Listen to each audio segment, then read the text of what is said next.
All right, somebody go. We got out of the grasping eyes, like Oh hidden yeah. secret treasure trove. And then we went back to the Golden Owl and are processing our trauma. I think we ended with me and Hawke opened the box. Mm-hmm. And that was the moment they found out they fucked up. Bretta Breitgleam didn't make it. Yep. Or press up in the chat. Pay respects. Yeah. Maglo had a cool near-death experience. Died. R.I.P. Was this Now the for like 3 R.I.P. years. love. Cal threw himself into the sea to avoid having to deal with magic? Was rescued by a Filthy Meg. I think that's where we left him, right? I think so, yeah. What was Elerie doing? Dead. Oh yeah, Illyri's dead. Right, yeah. Dead. Yeah.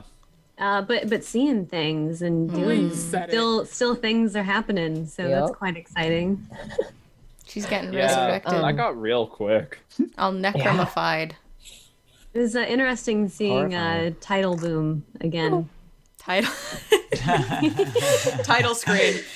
Titles. Excuse me. His name is Timblybomb. Timbus. Oh wow. Why do I try with the NPCs? Their names. I had that nightmare though. I saw their face glaring at me. And yeah. so, I got to think about that a little bit. So Bunch of ghosts and stuff. Oh, June got into a fight with a bunch of big dudes trying to get her, All get her right. patootie into the warehouse after she joined a gang. Also, for our viewers who are like, "Oh man, I wanted to see the heist." You will see the heist. Don't you worry, my lovelies. You will. Just be But yeah, patient. she ran and hid in the shack. The love shack. No, I'm kidding. Wow, Matt, that laugh was It just caught me teetering by off of evil. No, it was It just caught me teetering by surprise. Sorry, You were like, me playing with a butterfly knife and also adding Bass Pro Shops e-gift card to my Why Christmas Bass wish list Pro clearly Shop? unlocked something. Do you even have that in England? Yeah, No, that's true. Yeah, we okay. don't. No, we don't. If It's right anyone next to gets the me, Olive Garden. yeah, yeah, and the Buffalo Wild Wings. If anyone gets me, there is a few real things in this, and 90% not, and it will be down to you to Decipher. decide. I mean, we do have Bass Pro Shops here. So if you really wanted to go get like an archery range or something. Oh, fishing okay. rod. Can you? Are you joking? No, Can you I'm actually not. get- We do have. Remember, we watched that Curtis Connor video where he went to Bass Pro Shop. I Like the love big Curtis one. Connor. Guys, if you ever Yeah. come to the States, I will give you the American Midwestern strip mall experience of a lifetime, complete. Gotta with go to Walmart. We got a Walmart at like I think 3 Momo's a.m. already been to Walmart and Yeah, she we got have Walmart. experience. We had Your Target for Walmart's a a bit. classy though. I don't know about that. Compared to ours. Compared to ours, yeah. I guess, bet yeah. they are. Yeah. I just miss. We had Target for a little bit, which was like aesthetically pleasing Walmart, and then it went bankrupt, and now we no longer have Target. So there's just this weird abandoned Target a few blocks down from my house with the red balls out front and stuff. And it's wow, just that sounds so fresh. Is it I abandoned? can't believe Target Yeah, went it's just- bankrupt. Oh, we have to absolutely break in when I come I visit. don't know if we can like. It's not like a haunted house. Like it's still like boarded up and stuff. We'd have as much trouble breaking into there as we would a Target that was open. It's still brand new, which is why it's so weird because it was only here for a couple of months. It's interesting that Target didn't make it in Canada. I would figured if any of Target's so those businesses were gonna make it, Target would make it. Yeah, I feel like it might have been like a poor decision on their part because like everybody loved Target when it was here, to my knowledge. Huh. I don't know. I just know I Maybe miss just- it. I loved Target. This is another thing you guys don't have in America, and I am so sorry for you. Calzones? No, this is a pizza pop, a Canadian exclusive. It's a little bit like a Hot Pocket, except a million times better. This, my friends, is my favorite shit food. And it's the reason I am most likely not moving to the UK with Matt because they don't have them. I remember the first time I ever left the country, I brought 3 boxes of these to share. I love I don't this think shit we have so much. that. I think we have like the Pizza Hut version. Yeah, it looks like an empanada, but Pizza Pop, if you want to sponsor a podcast, please, I beg of you, Pizza Pops, sponsor Realms Apart. Please send me Pizza Pops. I have known you for 5 years. I've stayed at your home. You have never introduced me to this, and now I'm angry. Oh wow. It's a Canadian exclusive. It's a Canadian Mike. You are Only for American. Canadians. Americans don't get them. You don't Period. get They it. card you. They It's a card you law at the in checkout to make Canada. sure you're. I also avoid getting them because it is just microwavable dough and cheese. Like, these are not good for you at all, but My I'm staying God. with my family for quarantine, and my mom keeps buying them for me. I hope that my other D&D group doesn't listen to this. Why? Because there is a ongoing battle about Totino's pizza rolls. So good. And, So and good. that D&D group is Totino's. obsessed with Totino's pizza rolls. They're To good. I the do point love- where we've named characters after them. You know what I do? You know what I do? Aw. If I don't put them in the oven to get them crispy, I pop them in the microwave, right? And I suck the pizza like concoction out of it, and then I eat the dough shell That is afterward. Delicious. ungodly. Yeah, I suck it out of every single one, so then I just have a bowl. Hyper, you Just realize the you crust. eat your pizza rolls like a spider queen, right? Yes. Plot twist. Team. Nox, thanks. I was gonna ask, did you notice anything about some of our attire? No, I did. I know you're all wearing Christmas jumpers. It does it. I'm very happy that you're happy. Not. But look, Important though, Response. it's a Halloween one. It's bats. Okay, so as, Mine's a kitty as and he has a bow. wins, Thank you. right, they win. Guys, we can't do the Macy's Day Parade this year because of COVID. Oh. when I lived in New York, my friend and I tried to do it, and there's no restrooms. Yeah. That's Right. how I am when I'm in New York. Like, Just I never slowly- go to the first places. Don't go to those places, but let's go to another place. Yeah. Good segue. So Very clean. as I try. And moving so- on.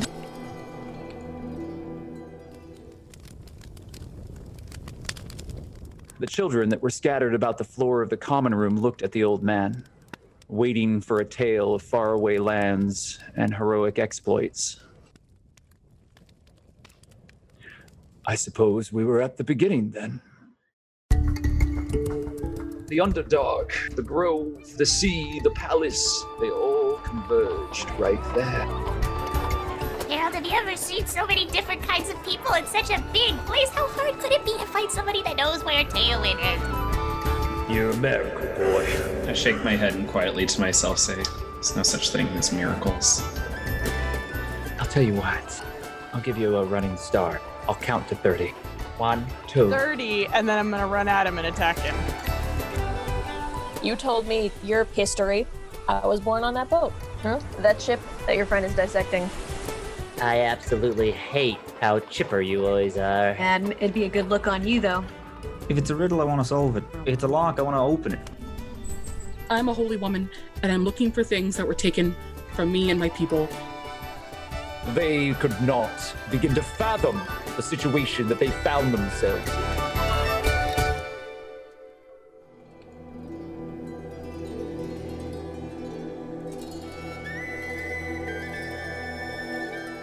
I'm going to set the scene, and then you're going to go with the scene. And whatever happens within that scene is now canon, and we're gonna go with it. So don't feel like you have to follow some idea in your head of how something worked before. There will be some changes, just simply so that we can streamline the narrative to the point where it's going to take us to where we need to go.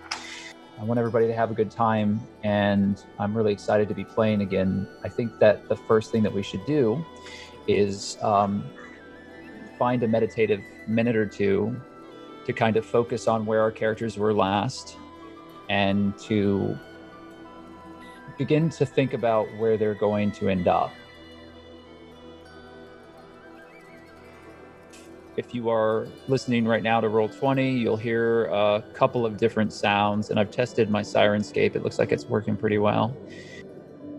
And this will be where we begin.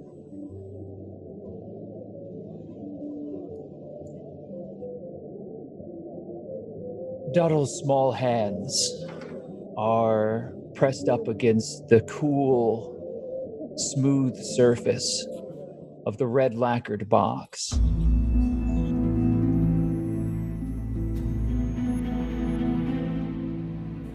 Still weary from the journey that has brought you here, and from the combat that has occurred,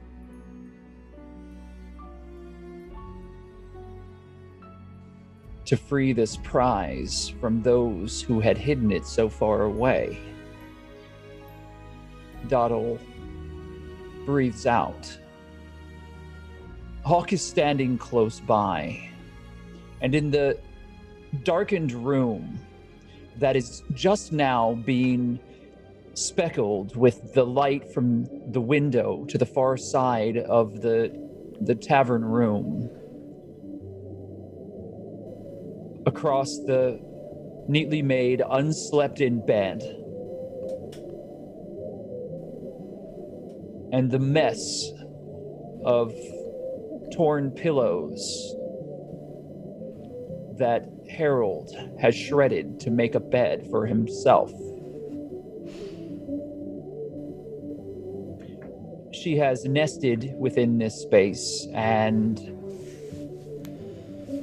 quietly looks at the two characters across the room.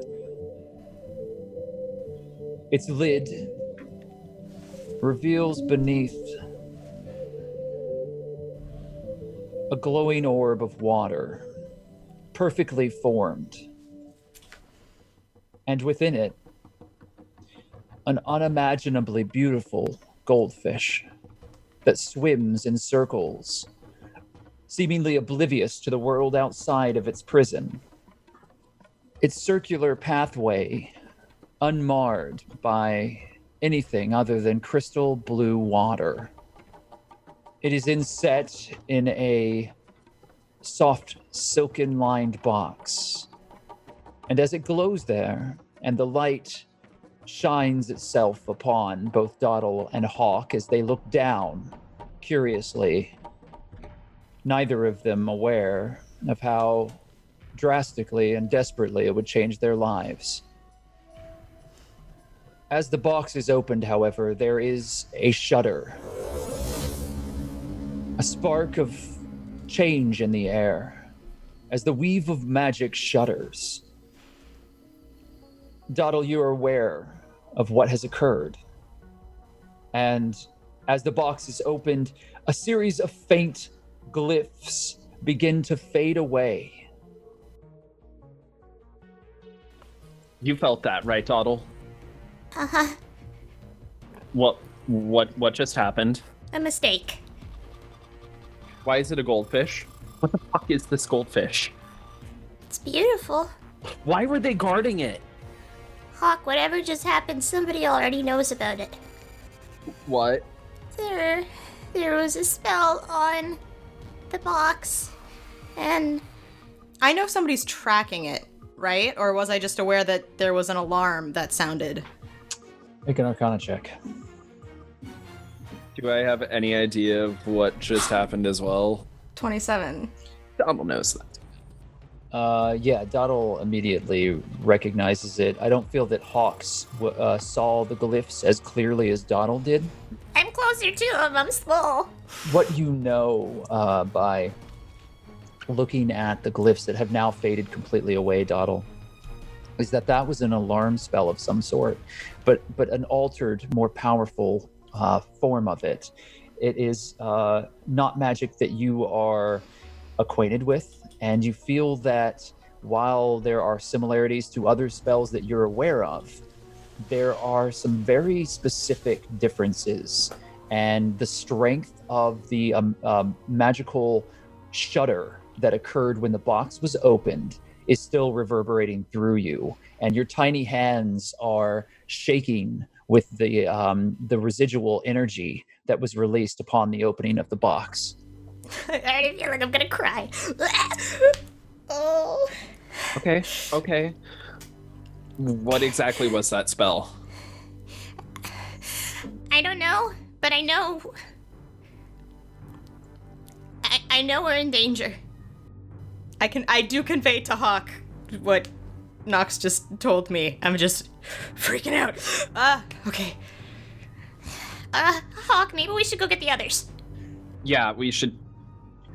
Fuck. Oh god. What do we tell Phil Scratch? I don't know.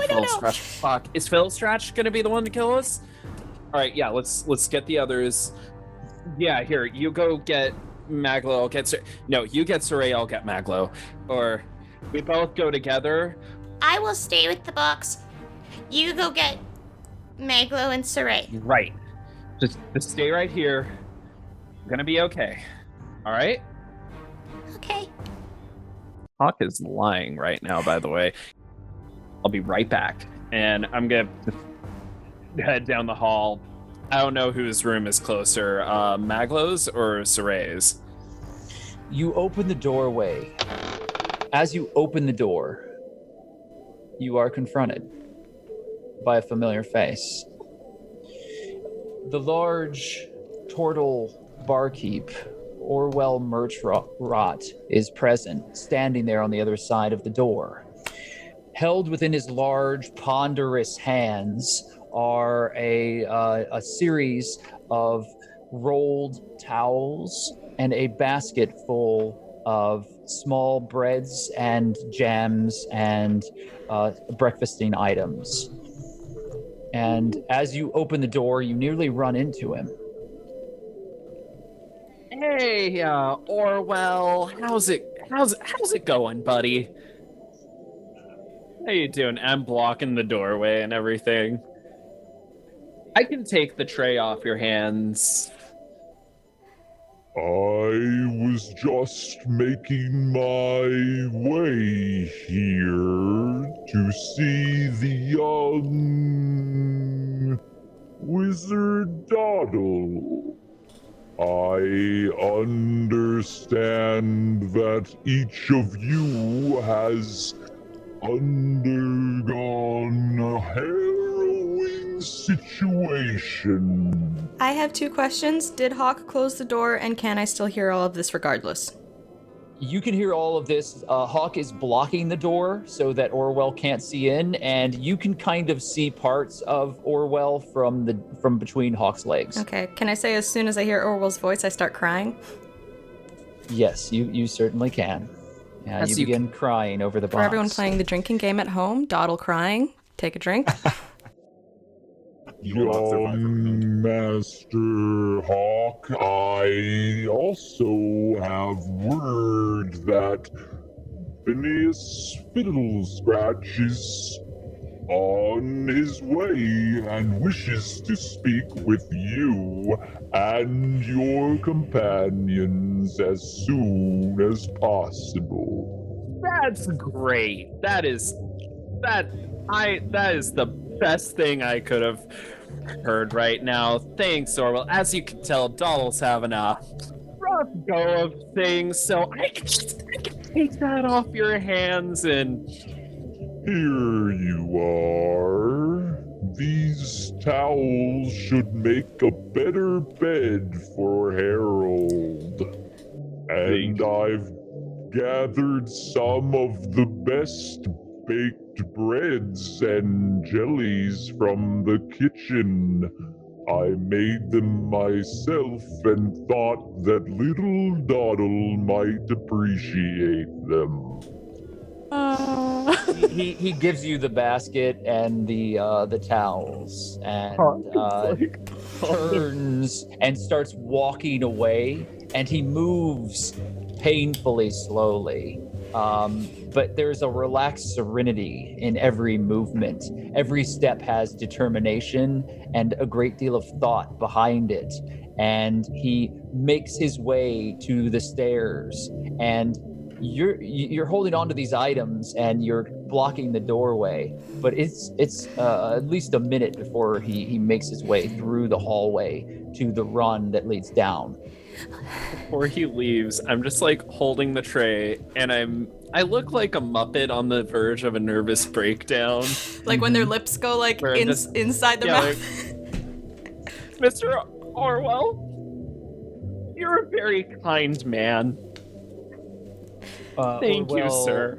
Just like slowly turns his head, and it doesn't take much because his neck, like most tortoises, kind of cranes out from his shell, and so he's able to turn it in ways that others might not be able to who didn't have this advantage. But he turns his head as he's still walking forward very slowly, and his big, enormous, dark, watery eye kind of like meets you from one side of his face.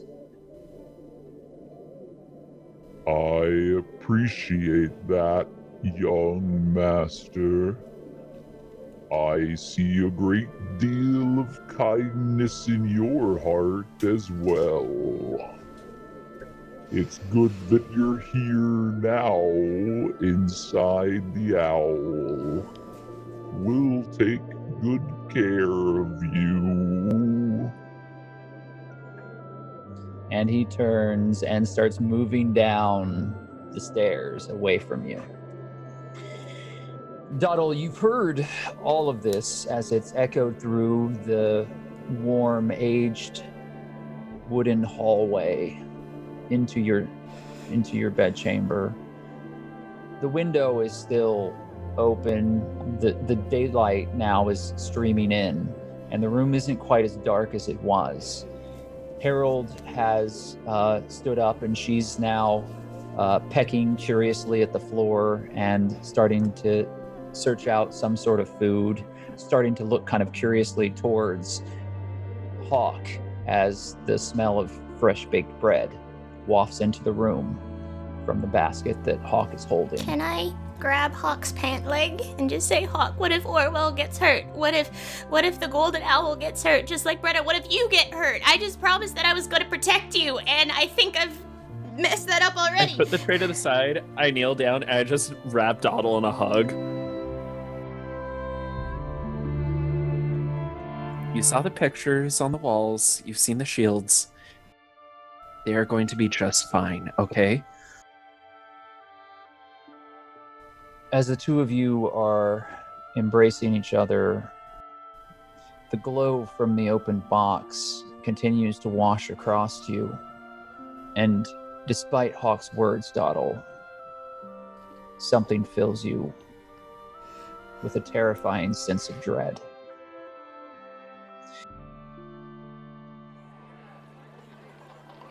Meanwhile, Saray, you have already left.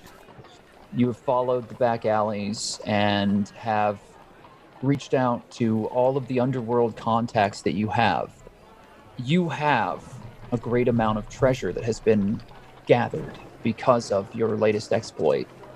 You and the rest of the group have not only retrieved the box that Fiddle Scratch requested, but you also retrieved a steamer trunk, a treasure chest that was filled with alchemical and spell components of great rarity and value.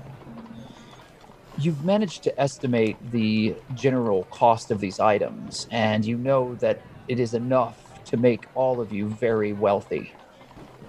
If you never underwent another adventure again, you would still be able to live comfortably into very old age. And as an elf, that is a very interesting prospect for you.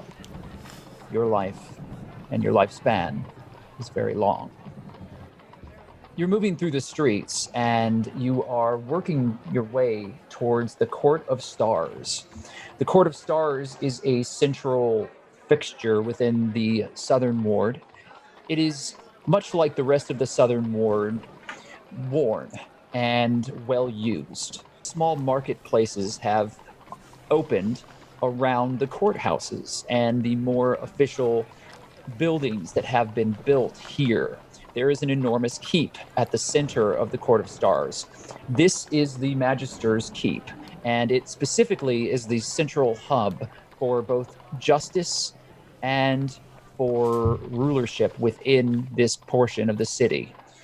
It is more openly harsh than it has been in past years. And as the years have progressed, it has, at least in the Southern Ward, become customary for those punishments to be more outward facing.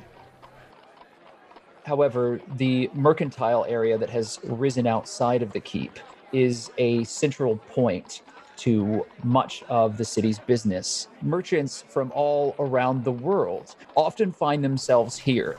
This area specifically holds some of the most bizarre and illicit items. You know that this is your best opportunity to try to find a buyer that will discreetly remove the collection of spell components from you and your companions. You have traveled along with the cart and horse that you and your companions have acquired. You're making your way through the streets, and you have spoken to a number of the broadsheet sales folk that are parked the little boys that pretend to be sick and get pity on people. Yeah, there are a great many of the broadsheet sales folk who are con artists. They're usually orphaned children that have been left on the streets of Waterdeep that have been taken in by the various thieves guilds.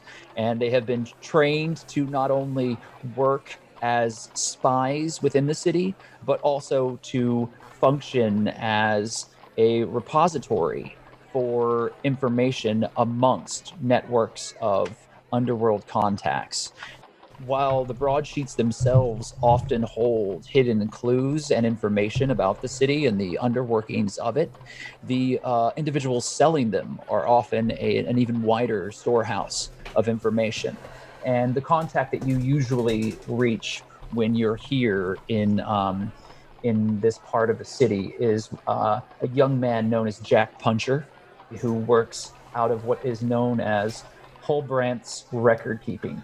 Yes. I'm gonna go there, see what they know, if they can help me out. Get rid of this box. So you start driving through the street, and as you're making your way, there's crowds that are moving about. There are a number of horses, and there are armored individuals and guards that are moving about. But generally, the deeper you go into the Court of Stars, the harder it becomes to see the sky above you, as there are bright canopies of fabric that are hung overhead. And they're thin enough to allow the glow of the daylight to come down, but it takes the harshness out of the sun. Today, for the first time in recent memory, Waterdeep is not beset with heavy rainfall. The sun, while out, is still muted, however, by clouds, and the air is very crisp. But as you're moving along, driving the horse forward, a shiver works its way down your spine, and you're not able to explain it. But all of a sudden, you feel cold. And the shadows on the street, for a brief moment, seem to reach out towards you. You quickly shrug this off. Broadsheets! Broadsheets here! I got your broadsheets! Learn about all of the masked ladies and lords working their way about the city of Waterdeep. Hildebrandt's is the best broadsheet you can find. Within its pages, you will learn things that will curl your toes and titillate your sense of interest. I'm gonna walk up to this kid. Oh, hello, Mum. Would you like a broadsheet? Maybe you could help me. Oh, yes. I recognize you, Mum. If I am so bold as to say, you and we have spoken in the past, have we not? Yes, we have. It's so good to see you again. I have to ask, though, is your business here just for the broadsheets? Or would you like to learn what their pages hold? I would like to... I'm looking for a certain writer of the broadsheets. Quite understood, quite understood. Why don't you come with me around the corner here to where I hold all of the broadsheets, and we'll get you sorted right out, ma'am. Perfect. And I'll follow. The young boy who's leaning heavily on a cane or on a crutch pulls. It's just a rough-looking stick-like crutch. Walks himself very carefully around the back, slowly. Times have been tough, Mum. Your generosity will make things so much better for me. I'm sure they will. The two of you walk around the corner, and the Jack immediately shifts his stance and then turns to you.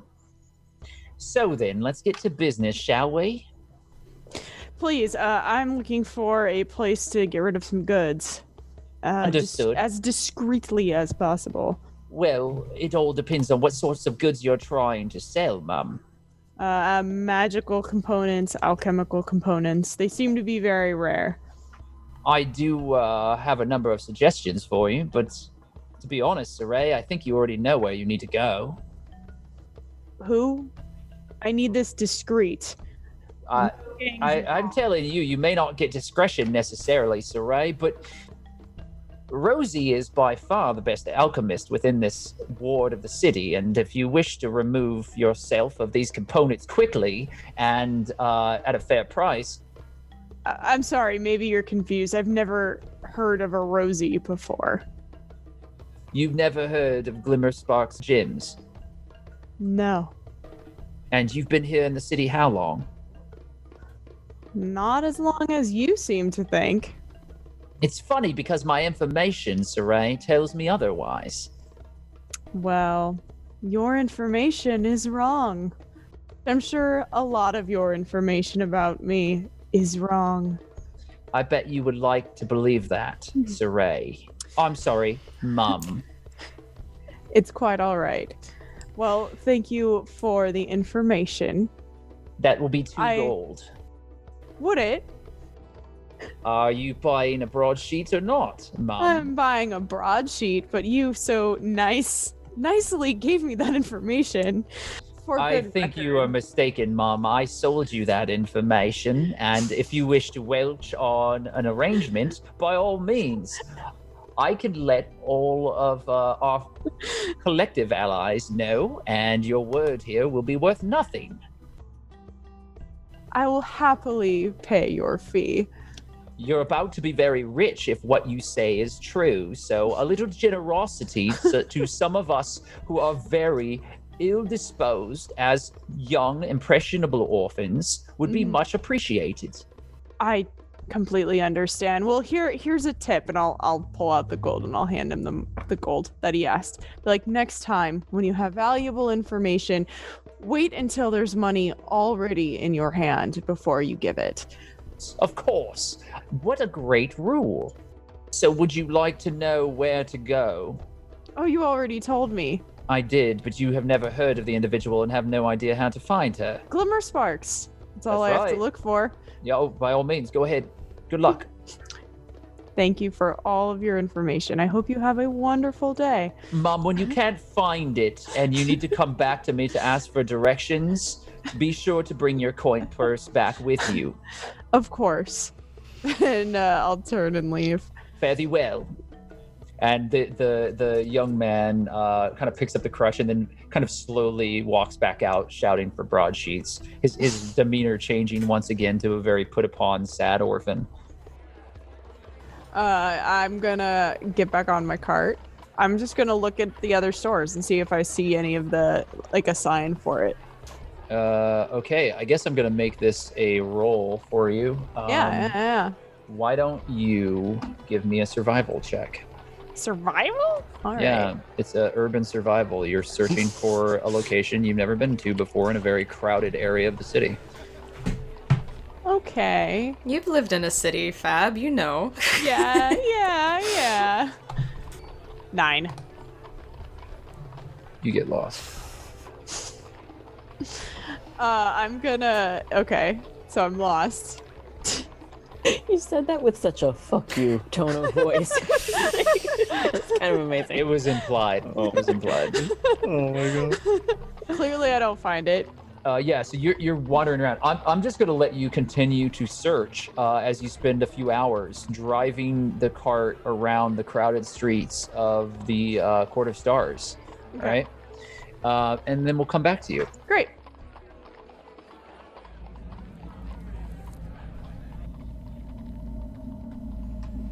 Elerie. Oh, goodness. It's very dark. There's a heaviness in the air as you begin to open your eyes. You're in a strange tunnel. It smells like a crypt, and the heavy stones are claustrophobically closing in around you. Your eyes are now open, and you're lying in a pool, a thin pool of water that is salty and smells of the sea. You yourself are drenched, and this is not uncomfortable to you. It is, given your heritage, albeit half of a sea elf, you do still carry the blood of the ocean with you wherever you go. But as you open your eyes, you inadvertently pull your hand up to your neck and gasp for air for a moment, but there is no wound, and you feel no pain.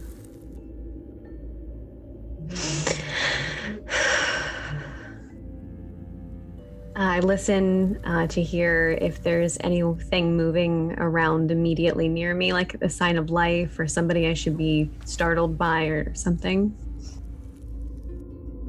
You look about, and off in the far distance, further down this long stone corridor, is a flickering torchlight.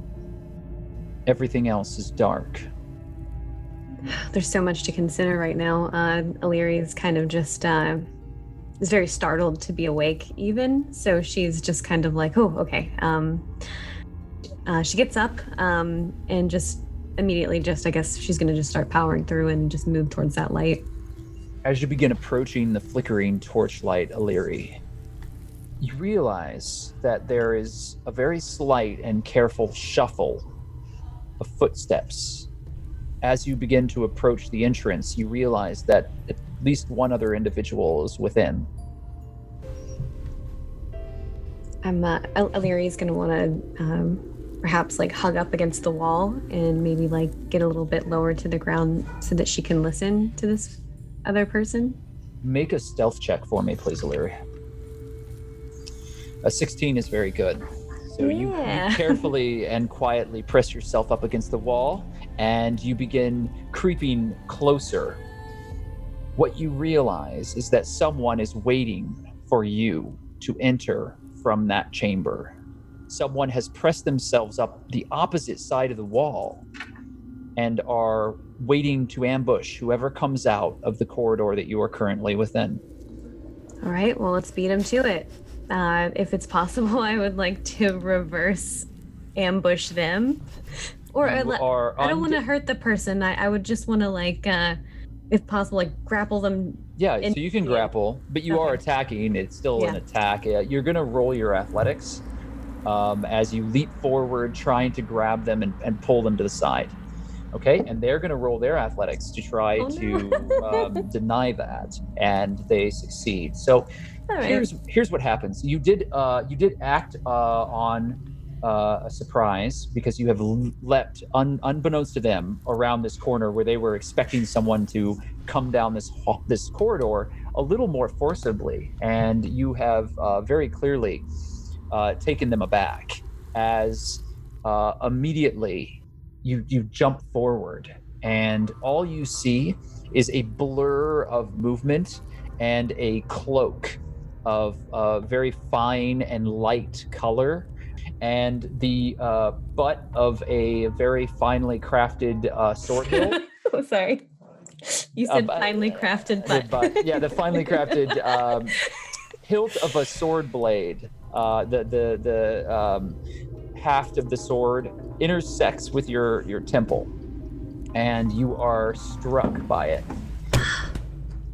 And you take 2 points of damage. All right. As you feel your head ring, and the individual that is standing there to the side repositions themselves and points a sword towards you.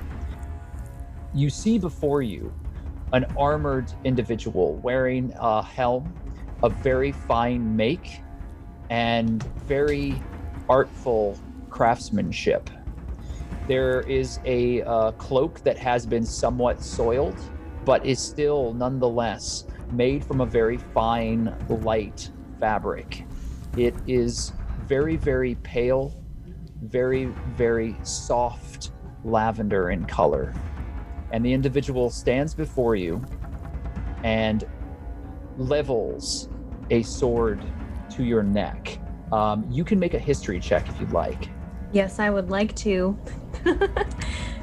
So you got a 12 on your history check, and while you don't know specifically the history behind all of this sword is of a very, very old elven make. Obviously, seeing somebody in full kit and a sword pointing at her throat, it's all starting to add up to her that this is, the things that got her into the situation she just came out of, and perhaps maybe she shouldn't have leapt forward to attack somebody in this much armor. So she's just gonna withdraw a little bit, perhaps take a step back. What are you doing down here? No, I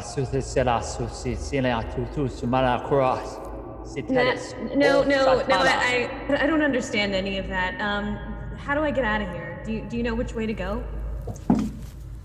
Oh, ow. Oh no. You take 9 points of damage as the sword pierces into your shoulder and pins you to the wall.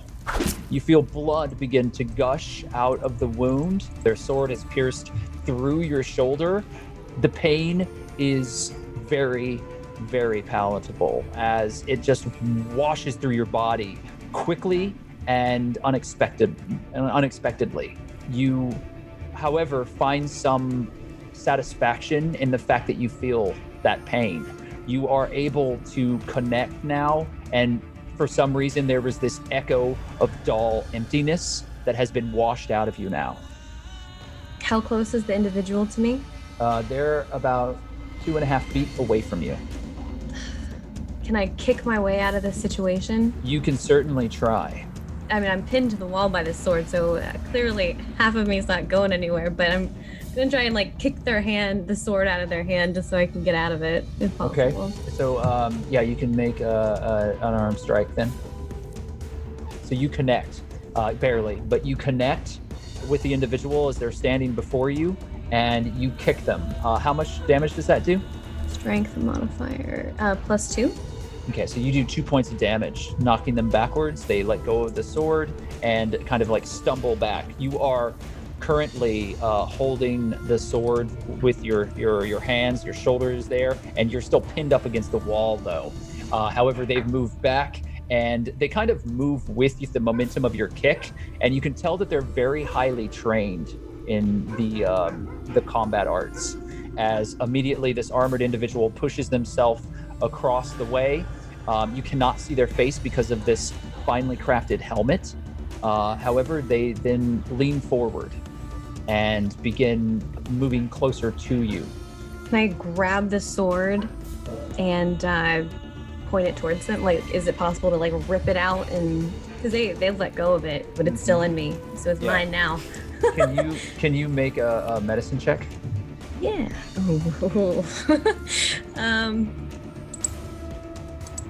You easily pull the sword out. You do no further damage to yourself, and you actually are able to do it in a way where the bleeding is minimized. So you are not bleeding as heavily as you would be if you had forcibly pulled this out. But you now have the sword in your hand. Did you say that you were hoping to be able to point it at them? Point at them, and I just want to yell stop! I just want directions out of here, please. The figure seems to just stop for a moment. Doesn't seem to be able to understand what you're saying, but does listen briefly for a moment before throwing a dagger at you. The dagger actually, you step out of the way just in time as the dagger flies past your face and hits the wall behind you. You have the sword in your hand. The individual standing before you. They look like they're about to continue to press the attack. What do you want to do? This person's in it to kill me, so I'm just gonna kill them. they're not going to give me directions. I can't run out of here. Or if I tried to run, they're going to come after me. Although they do. There are run. 3 other passages in this cavern. One that is directly in front of you, one to the right, and one to the left. Also, the passageway behind you that you just came from. In the center is the torch that's lying on the ground burning. Elere's going to fight this person because they were waiting for her. So if you're going to make an attack with a sword, go ahead and roll to strike. 23 is definitely going to hit. I'm rolling damage for you, Elerie. You have inflicted 17 points of damage as you swing forward with this sword. It is a very finely crafted longsword. You press forward and find the perfect point in the armor to push past, and it presses into the side of the individual as they are lunging forward, trying to grapple with you now. However, both of you fall to the ground. The attack flings them forward, which presses the sword through further, and immediately blood, hot and warm, begins to cover your hands as the sword is thrust into their side. And you hear a very clear intake of air, and while the individual doesn't shout or seem to vocalize their pain, it is clear that you have dealt a very grievous wound upon them.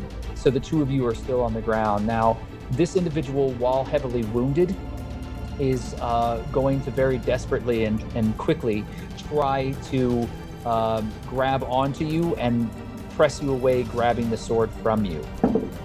Would you like to make an athletics check to see if you can withhold yourself within the grapple? Absolutely. Yeah, so you tied. Oh no. Neither of you do anything as you continue to struggle on the ground. You can feel their blood pouring heavily upon you. We'll come back to you.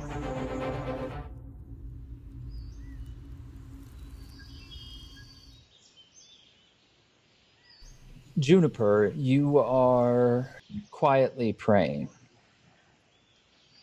Your knees are pressed into the warm earth, and there are dried leaves and pine needles scattered out about you. The air is very sharp with the smell of autumn, and the sky is clear. There's a sense of serenity and comfort here.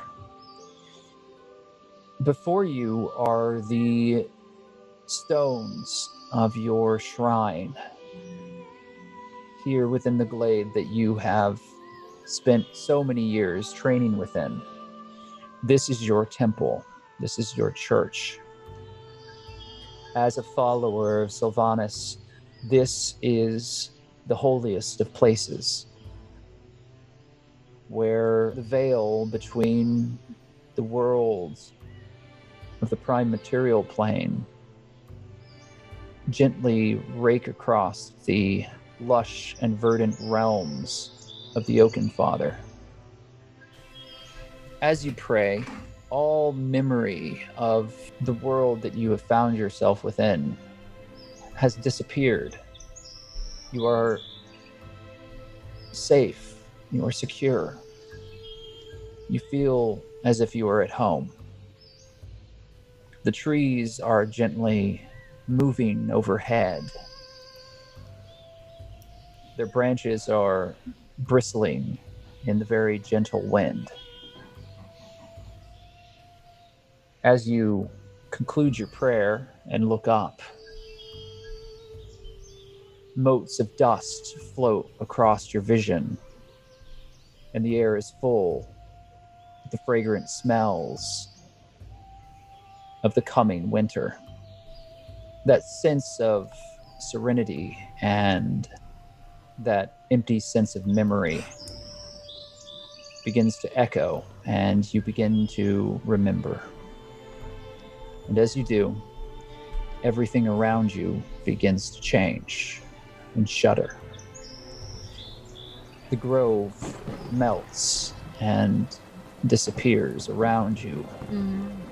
And you are pressed within a filthy alleyway, surrounded by the refuse and midden heaps of the city. And the air is stagnant and twisted. There is illness here. There is the smell of heavy smoke and metal. Rats scurry about, trailing with them pools of illness covered in the open weeping sores of the disease that has racked through their horde. Traveling on into the other darker places of the city to carry whatever fetid disease they bear within themselves. Your prayer, however, does not change. And sitting before you in your exhausted state, you stare at the shield that you have recovered. The most sacred and holy of artifacts that your church has held. This shield is the glory of Sylvanas and has existed within your glade for as long as time can stretch. There are none that have either trained you or spoken in the oral tradition of your church that do not recall a time when it was within the borders of the Circle Grove that you have lived within. That was before your temple was raided. Before harsh strangers from the outside entered into the groves and sullied that sacred place, seeking artifacts of great power for unknown purposes, taking that which was not theirs and leaving your grove burnt, destroyed, empty. Now you are within the city, and the rains surround you. But it does nothing to wash the stink away from this place. It does nothing to dull the sense of hatred and humanity that linger all about you. But now that you have regained the shield, you feel something that you have not felt in many months. A connection to your God. Stronger than it has been for many cycles. It is as if being able to breathe after nearly drowning.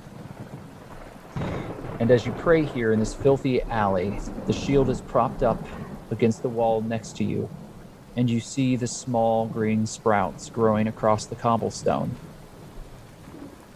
And for the briefest of moments, you smell glade once more. You have not slept as you have been pursued by the city watch. You have not found sanctuary. You have continued to move through the streets, not staying in any one place for very long. And desperate now, you have cautioned a moment to try to connect. Make a religion roll, please. 8. Desperately reaching out with your heart and your spirit, grasping on to that sense of presence that you feel with the artifact before you. You fall short. The small green sprouts wither and die as the sound of dogs barking further down the alley ring out. You hear armor shuffling, and somewhere in the sky above you hear the screech of one of the Griffin Riders. They're getting close. What would you like to do? She feels so much dread as the little bit of her home that was growing starts dying again. And she snatches that shield up and we book it. We run. You begin running down the alleyway. Are you being quick or are you being careful? She's exhausted, so I feel like she's being quick. All right, that's good to know. Make an athletics check for me, please. 17. Despite your exhaustion, you do manage to push forward, continuing to run quickly through the alleyway, and you dodge and leap over a number of discarded crates, pushing yourself further towards a large, busy street on the far side of this alley. Behind you, you hear the dogs chasing after you. It seems as if they've been set free. As you run closer towards the busy street, you have an option. You can either attempt to find a place to hide, or you can run into the street and attempt to evade your followers. She's like a wild animal. She runs and doesn't try to hide at all. She just runs. Okay, so make another athletics check as you begin pushing your way through the street, leaping past other carts and horses and individuals moving through the crowded city street. And as you do, you are nearly trampled by a horse and cart. And the individual driving the cart, some sort of farmer who's carrying a large storehouse of grain on the back of his cart, he pulls the reins back quickly, and his horse nearly topples over as the cart itself spins in the muddy street, and the wheel cracks, and the cart tumbles down forward as you roll into the mud. And you hear the dogs as they leap out of the alleyway, 2 of them, large mastiff-type creatures. They have spiked collars, and you see silhouettes of individuals chasing after them from the alleyway. You're currently lying in the mud as the rain drops down around you. The farmer is shouting obscenities at you, and other individuals have turned. All eyes are upon you in the middle of the street. Her head is spiraling, and she just, I'm sorry, I'm so sorry. And she tries to pick herself back up out of the mud. The 2 dogs are upon you. One of them leaps forward, and you pull yourself back as it hits the ground next to you, growling. Its slavering teeth are exposed, and its eyes seem fierce as it barks loudly. The second, however, as you are distracted by the first, lands upon you. I need you to make an athletics or an acrobatics check, whichever you prefer. 21. You plant your feet firmly down and withstand the heavy push of the beast as it pummels you, pressing itself against you. Its jaw wraps around your wrist, and you take out 5 points of bite damage as it pierces through your arm. And you feel blood, hot, flow from the wound as the dog clamps its heavy jaw around your arm, trying to slow you down. 2 individuals emerge from the alleyway. One of them holding a crossbow, the other has a sword drawn with a shield. In the name of the masked lords, surrender. You have been caught. She does what she can. She casts Death Ward on herself just to protect herself. Okay. You reach into yourself. Immediately, it creates a protective shield that you feel move across you. And you're there in the street as the rain washes across you. Okay, so let's take our break here. We're pretty much there, so everybody can use the restroom. Around. I'm going to throw up. Oh, throw up. Okay, is everybody ready? Mm-hmm.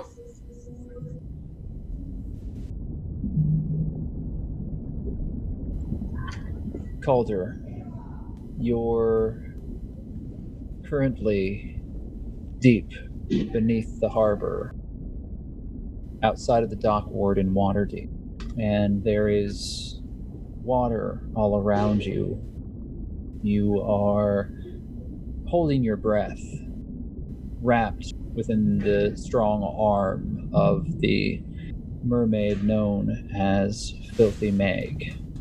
she is carrying you deeper and deeper underwater. And the last thing that you remember seeing was the blast from the Mage of the Watchful Order. You were freed in that moment, and Meg had rescued you. But as you begin to slowly count the moments and bubbles dance around you as the water begins to darken, you question as to whether or not this rescue is truly going to save your life. I'd like for you to make a Constitution saving throw, please. No. A 5 is not that good, my friend.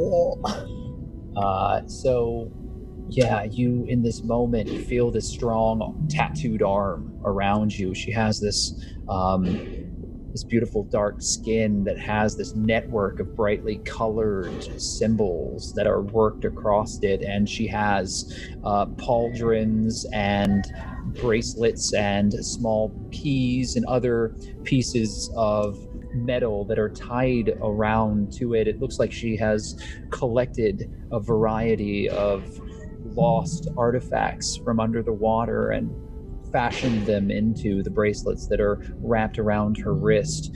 Her fingers are covered in rings, although none of them really match each other. There's no organization to it, and it seems very much like Meg is the sort of person that finds beauty in a variety of different things, not being particular about where they came from or how they found themselves in her purview. She's swimming very quickly with a determined look upon her face, and your coat and all of your gear is very sodden and weighing you down, and it is as if you're being dragged downward deeper and deeper into the water. Although there is a great amount of kelp and seaweed that is here, forming almost a forest, there is also a great deal of refuse and trash that is floating within the harbor. And while goods and services have been brought from all around the world, it is hard to find any true origin to all of the wreckage around you. And in this moment, you inadvertently let go of your breath, and all of the air pushes itself out of your lungs, and a mass of bubbles swarm out from you. You've lost your breath. These wandering thoughts disappear along with it as you begin to reach the point where your body seizes from a lack of oxygen, but Meg's strong arm still is wrapped upon you. She stops, sensing your rigid form. You hear a voice in that moment, and you can see that she is speaking to you. But as all merfolk, as she does so, there is a very high-pitched, bubbly sound that issues around you. It feels muted and dulled, but you can still hear it, and you don't understand it. It isn't the common tongue. It's something different, some language that allows merfolk to speak with one another underneath the water. Very high-pitched siren sound as it works its way to you in your panic. You feel her hand upon your shoulder and her eyes very sternly regarding you. She reaches into a pouch and clasps a metal amulet that she then places over your head and speaks more words as she presses it to your chest. And in that moment, the amulet begins to glow. And you begin breathing.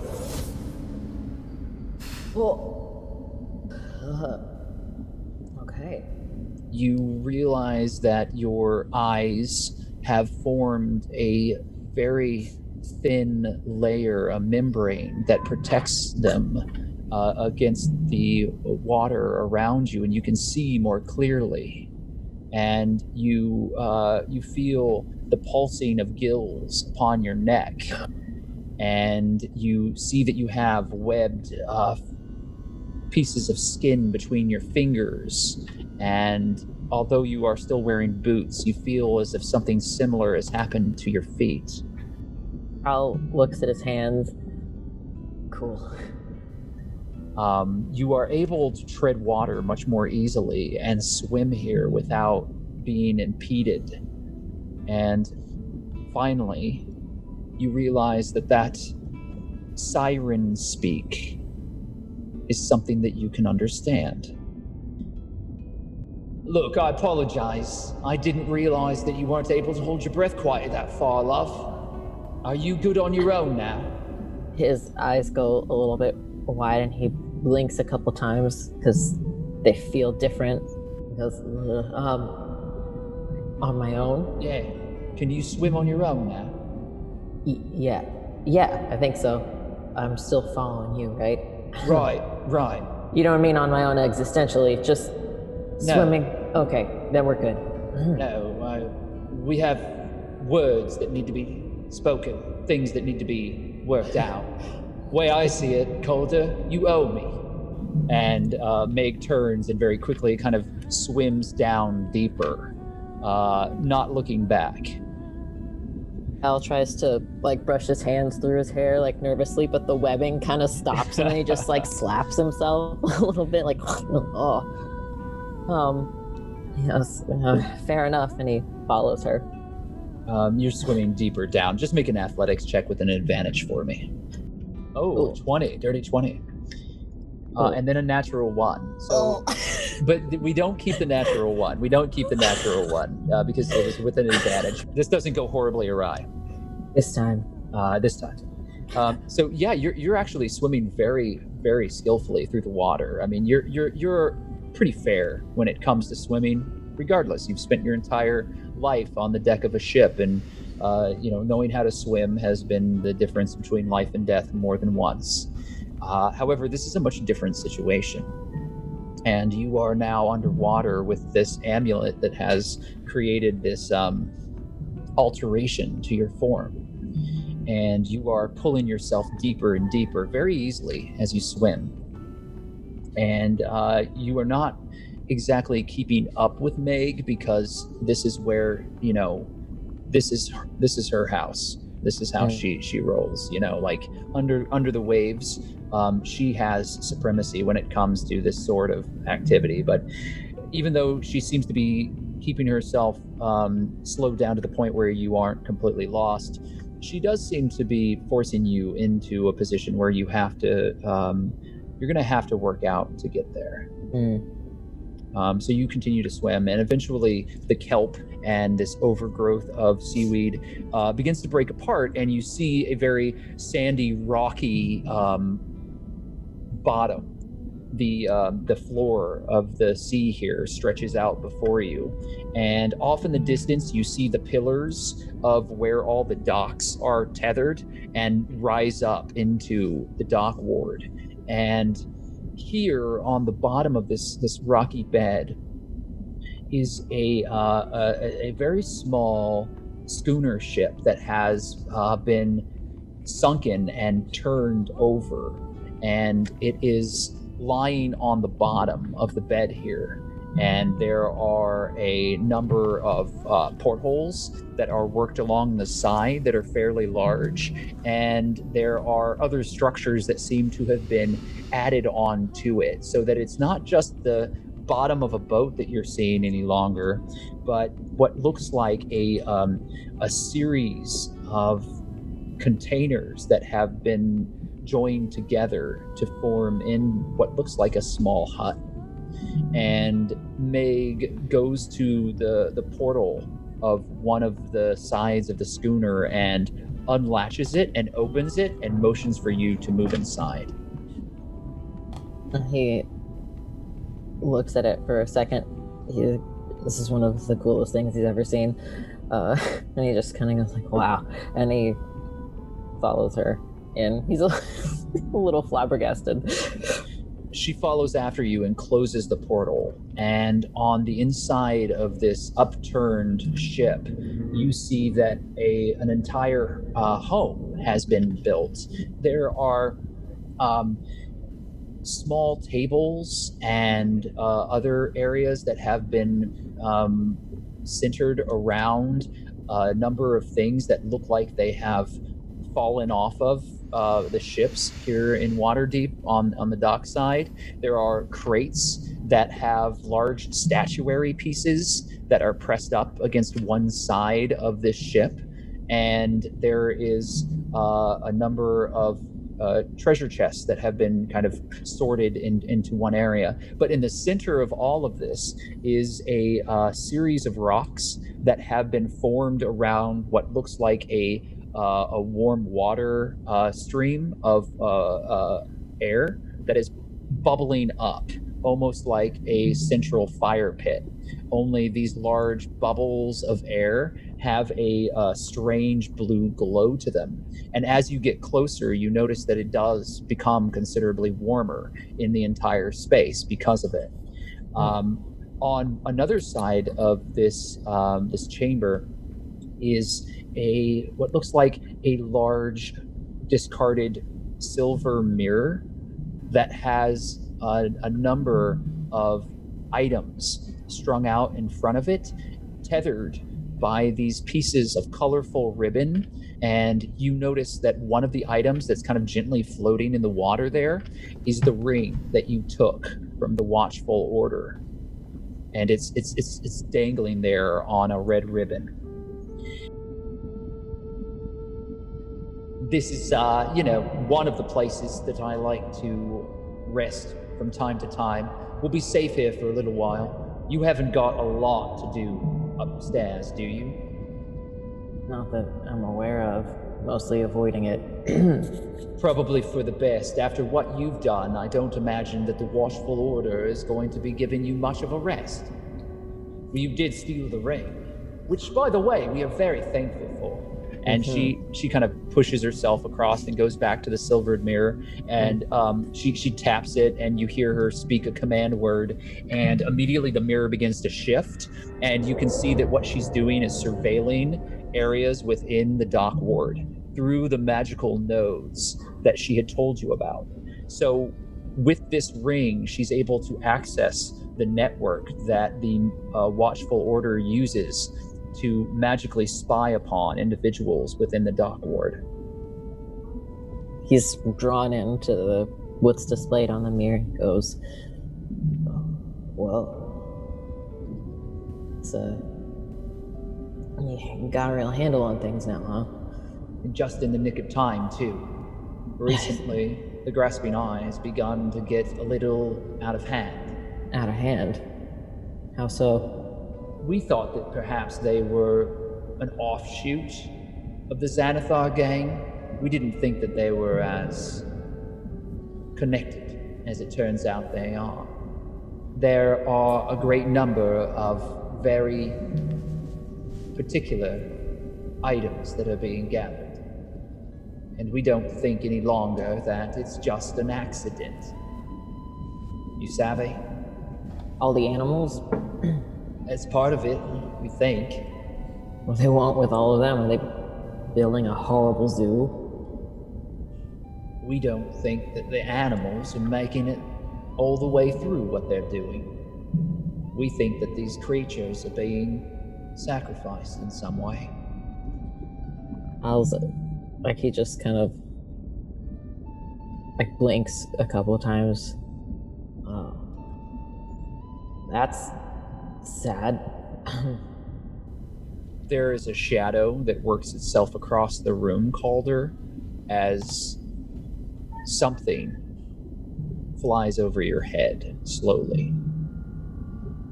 You look up, and from another chamber deeper within this ship, as it's been upturned, you see a large hammerhead shark. How kind of ducks. A little bit like, how big is it? Well, it's very large. It has an underbite, and so its jaw is offset, and it has a series of scars across one side. It looks as if maybe it was caught in something, as there's a lot of mangling off to one side. Immediately, Meg swims up to the hammerhead and just lightly brushes her hand across its head. And a friend of yours? It is, yeah. Don't worry. Snag doesn't hurt anyone unless I say. Snag, huh? Is that? Did he get the name from his teeth, or something that happened? Well, no. I mean, his name is something entirely different, but since you don't speak Shark, I don't think it really matters, does it? I didn't know Shark was a thing that could be spoken. I mean, it isn't really spoken, as it were. It's more just understood. Sharks don't really conversate a lot. Cool. Do you want to pet him? Absolutely, I do. Yes. Come on, Snag. Carefully, like edges towards them. Come on, Snag. You can meet young Master Calder. He's going to be very useful around here, aren't you, Calder?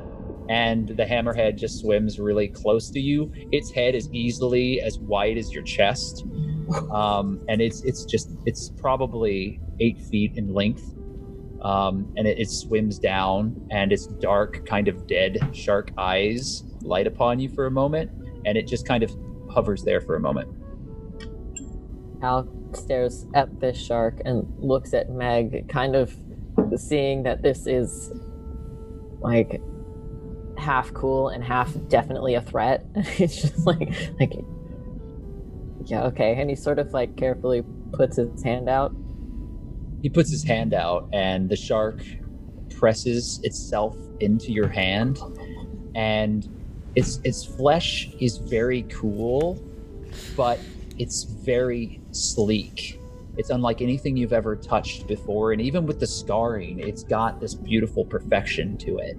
And this creature is an apex predator, and even in the fear of being near it, you have this moment of appreciation that washes over you as you make contact with it.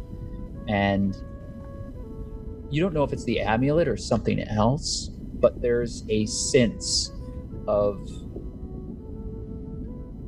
guardianship that you sense from Snag, and you realize that the shark is very protective of Meg and is asserting themselves in a way in this moment to just let you know that they are here, not in a disrespectful way, as you have been shown to be part of this pack, as it were, but they have asserted themselves very clearly. He's got his hand on this shark, and he just kind of looks at Meg and like nods at the shark a little bit, like, all right.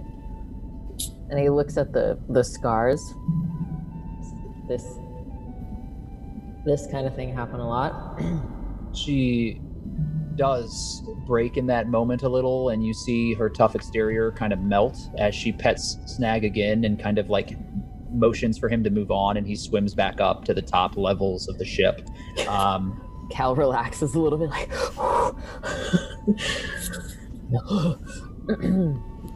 I found Snag caught inside of a barbed net that was left deeper out in the Sword Coast. Seems like a series of fishermen were looking to collect some trophies. It just so happens that the blood of a hammerhead shark is a pretty pricey component for certain magical spell users. Snag made it, however, there were 2 others that were swimming alongside Snag that didn't. Cal is still kind of staring after Snag, and he nods solemn. He's thinking about, the things he has seen as a sailor from a different perspective there for a minute. I have whiskey and ale. He snaps back to like the current level. Like, how does that work down here? Carefully.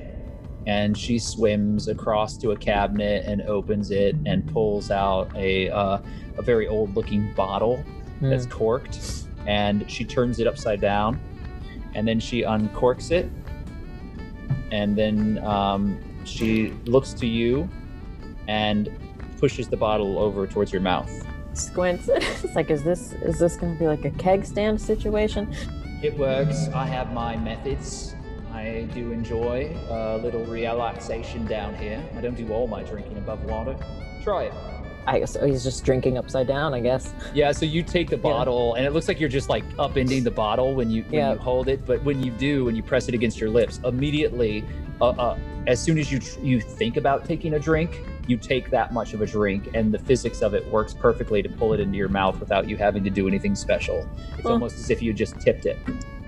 Now then, I figure you haven't got all day, I haven't got all day, so we should perhaps get to the point. I have saved your life now. You have garnered a very valuable item for me, and the fact that you didn't get run through by a drow is quite remarkable. Yeah, it works out that way sometimes. I couldn't begin to tell you exactly how I managed that. Sometimes these things just happen, so if that's valuable, then I'm glad. No, it's quite valuable. However, it does occur to me, as someone who gathers information, that given what I know now about the things that you're seeking, I can't help but think that there has to be some greater meaning to all of it. You see, when the same thing keeps coming back up, I start believing in coincidence, Calder, and I start believing in the fact that either fate has taken a particular turn, or someone is jerking my chain. So are you jerking my chain? I don't think so. I mean, I don't say much, but I haven't said anything incorrect. I want the truth about why you want the Siren's Call. Why are you seeking that ship? He looks up at where Snag has swum away, looks around, recognizing that he's in it pretty deep now, and feels like he can trust Meg a bit. It's probably not a reason that will impress you. It was my parents' ship. Long time ago. And what happened to your parents, Calder? You can see his blood freeze a little bit. He starts playing with a button on his coat. They're not around anymore. They were murdered. And he's just staring at the fireplace. No, I understand that. That makes a great deal of sense. Sentimentality. You've got a soft heart. He kind of he can't argue, but he... It ain't an insult. Too many of us moving through this world lose that pretty quick. But it's also a weakness that others would use against you, you know? So you better hide that heart of yours. Try my best. So let me tell you why I was particularly concerned about you and what your motivation might be for the Siren's Call. You ain't the only one looking for it. In fact, I've heard quite a bit of individuals are trying to seek that particular ship out for reasons that I continue to wonder about. I hired someone else, and they gathered all of the shipping wards that were sitting there, unmarked and undiscovered. They've got no less than 5 Inquisitors crawling across the deck of that ship, and there is no understanding as to exactly why a small merchant vessel is of such importance.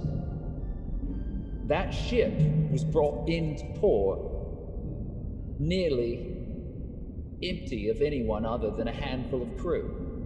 They had mutinied. The captain had his gullet cut by one of that crew. A vicious killer. Which captain? Give me just a second. I don't want to. I know it. I just don't want to misquote it. Oh, you're good. I was chanting in my head before, pet the shark, pet the shark. It was very good. I will demand that we will have a shark companion pet. That's all I request. Yes. I mean, can my find familiar be a shark? It can definitely be an octopus. Yeah, if you don't ever want to use your familiar, Hey, Mom, unless you're near water. I think you have a familiar, and I think she's trying to bust out of there. Lucy, what are you doing? Oh, Lucy. Lucy, do you want the window open? It's wintertime, honey. She straight up But was it's like, open this winter. window, It Mom. was snowing. Mother. I crave the winter. Weirdo. The Maglo holder both turning into. Oh my god. They've both been fish boys. They've both been fish boys. They're both going to use each should other we, to get out of trauma, and I love. Tell people not to ship because I feel like Calder and Meg are gonna, you know what I mean. I don't.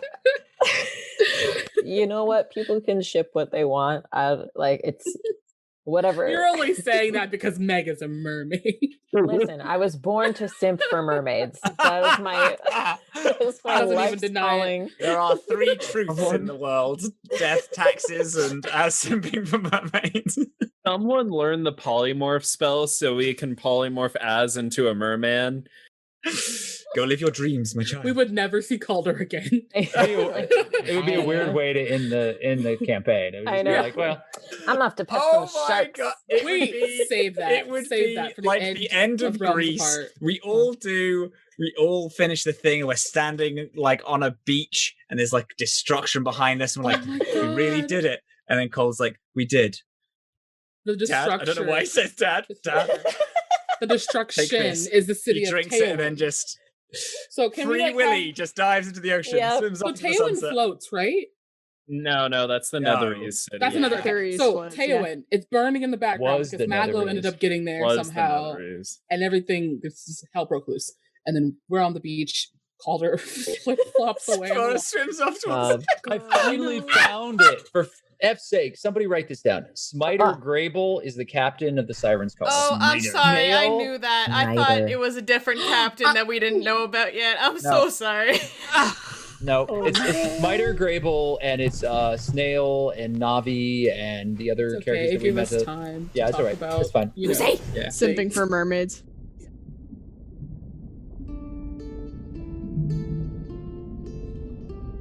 Well, there have been a number of them, but the one that was mutinied upon and then killed by an assassin was named Smiter Grable. The first mate was an individual known as Snail. Now, Snail made it off the Siren's Call with his neck still intact. However, the crew was really close-lipped about who died and who lived. There was a priest of Lathander that had thrown themselves off the deck of the ship. And speak around the individuals that would talk, at least my contacts, was that something supernatural was happening. And that the captain was meddling in the business that he was supposed to be delivering. Why? I had no idea about any of this. Nor would you, but here's the thing, Calder. Currently, this ship seems to be in the very center of it. And while you are seeking the Siren's Call out of a deep and loyal understanding of your past, it seems that others are seeking it because of what it carried. What would they hope to get out of it now? Why does the ship matter to them? That's what I want to know. What do you remember about the ship itself? Particularly the captain's quarters. And if what you say is true, you should know this. Right. Place where perhaps a privateer could stash a number of illicit goods. His face darkened. I know the spot. He takes the upside down drink again. Do you think there's something wrong with the ship? Did they do something to it? The city took the ship and it's in dry dock. And from what I understand, within a fortnight they're gonna have it stripped down, torn down to the lumber, seeking out anything that it might hide. Like, they can't do that. That's not gonna happen. I want to help you. A lot of this, Calder, is going to depend on you, what you choose to do. It's like trying to steady his breathing. Like, okay. We'll see what my luck has to say about it, but I have the ability. Let's let everything lay low. For at least a little while, it seems like we're going to have to stay out of sight. My topside contacts are going to take care of the body of that watchful order mage. So, my young friend, I find that the best way to pass time is with good conversation and a couple of bottles. Make yourself at home. We've got quite a ways ahead of us. He looks at the bottles again, and he looks back at her. But how long do you think it'll take? This ship doesn't have a lot of time. Well, hopefully it happens before your amulet runs out of magic. He blinks and looks down like, it can do that? I'm afraid it can, but as it stands, we've got ourselves at least 3 cycles before it goes bad for you. At least the last time I used it, and it has been a while, I won't lie to you. His eyes widen, it kind of like sinks a little bit. Like, alright, that's cool. It's not like a sailor's worst fear is to drown at sea or anything. This is great. I'll drink to that. The two of you spend some time safely hidden from the eyes of the dock ward and those who would seek you out.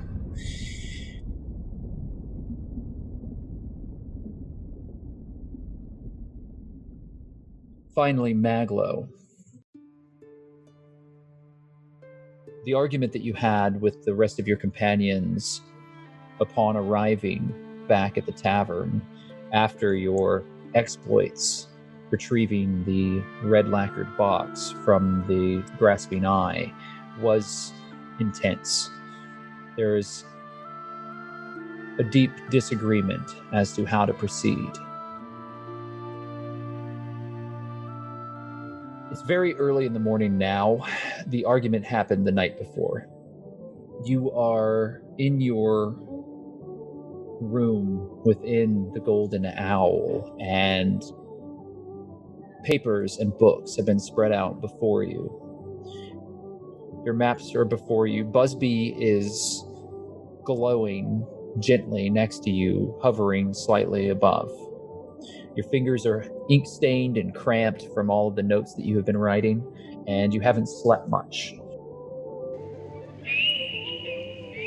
I ain't getting involved until they ask, which I'm sure they will. I ain't getting anywhere with the research. So, what we're gonna do is we're gonna go downstairs, we're gonna hope the box hadn't been open, and we're gonna try the library. Because I think I want to take about 15 to 20 books out, and hopefully I can read at least half of them before they open the box. Right? Yeah, okay, fuck, my mind is just everywhere. Alright, okay, no, it's fine. Right, let's go. Busby stops and pulls closer to the wall on the opposite side where Doddle's room is.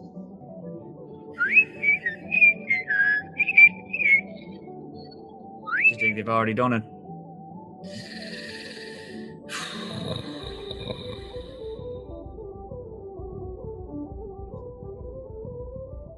All right. Okay.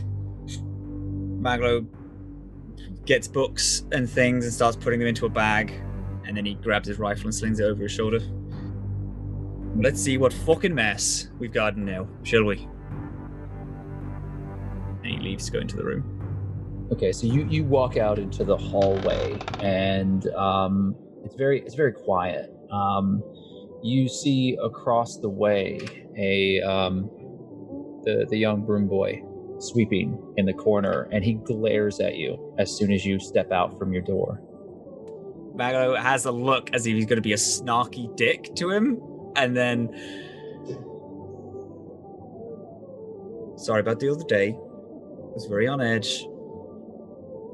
I'm very sorry that you are a loudmouth blowhard and don't know how to make any friends. I hope you die alone. And he continues to sweep the hallway. I deserve that, I guess. Okay, sure thing. Did you do it? Do what? Did you get what he was looking for? Mr. Fiddle Scratch. Aye. Huh. Keep sweeping. Why? You gonna try and stab me in the back for it? No.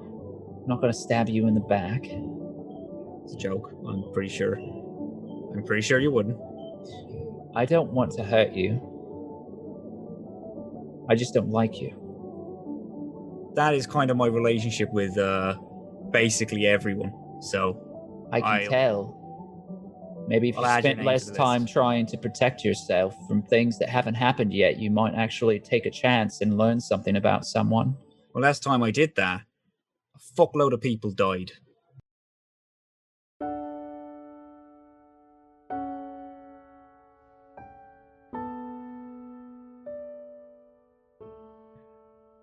I'd rather not let down my guard again and have a fuckload more people die.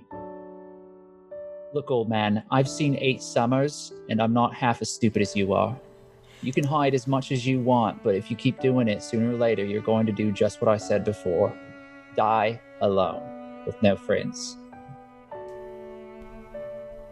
Right. Maglo needs to hire this child as his life coach.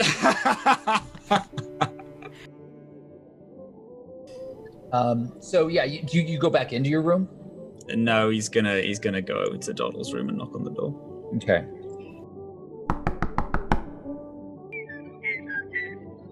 See? I'm trying. Hawke, you hear the knock. You got this? No. What about my? You're muted. What? No. What about my behavior makes you think that I got this? Hey.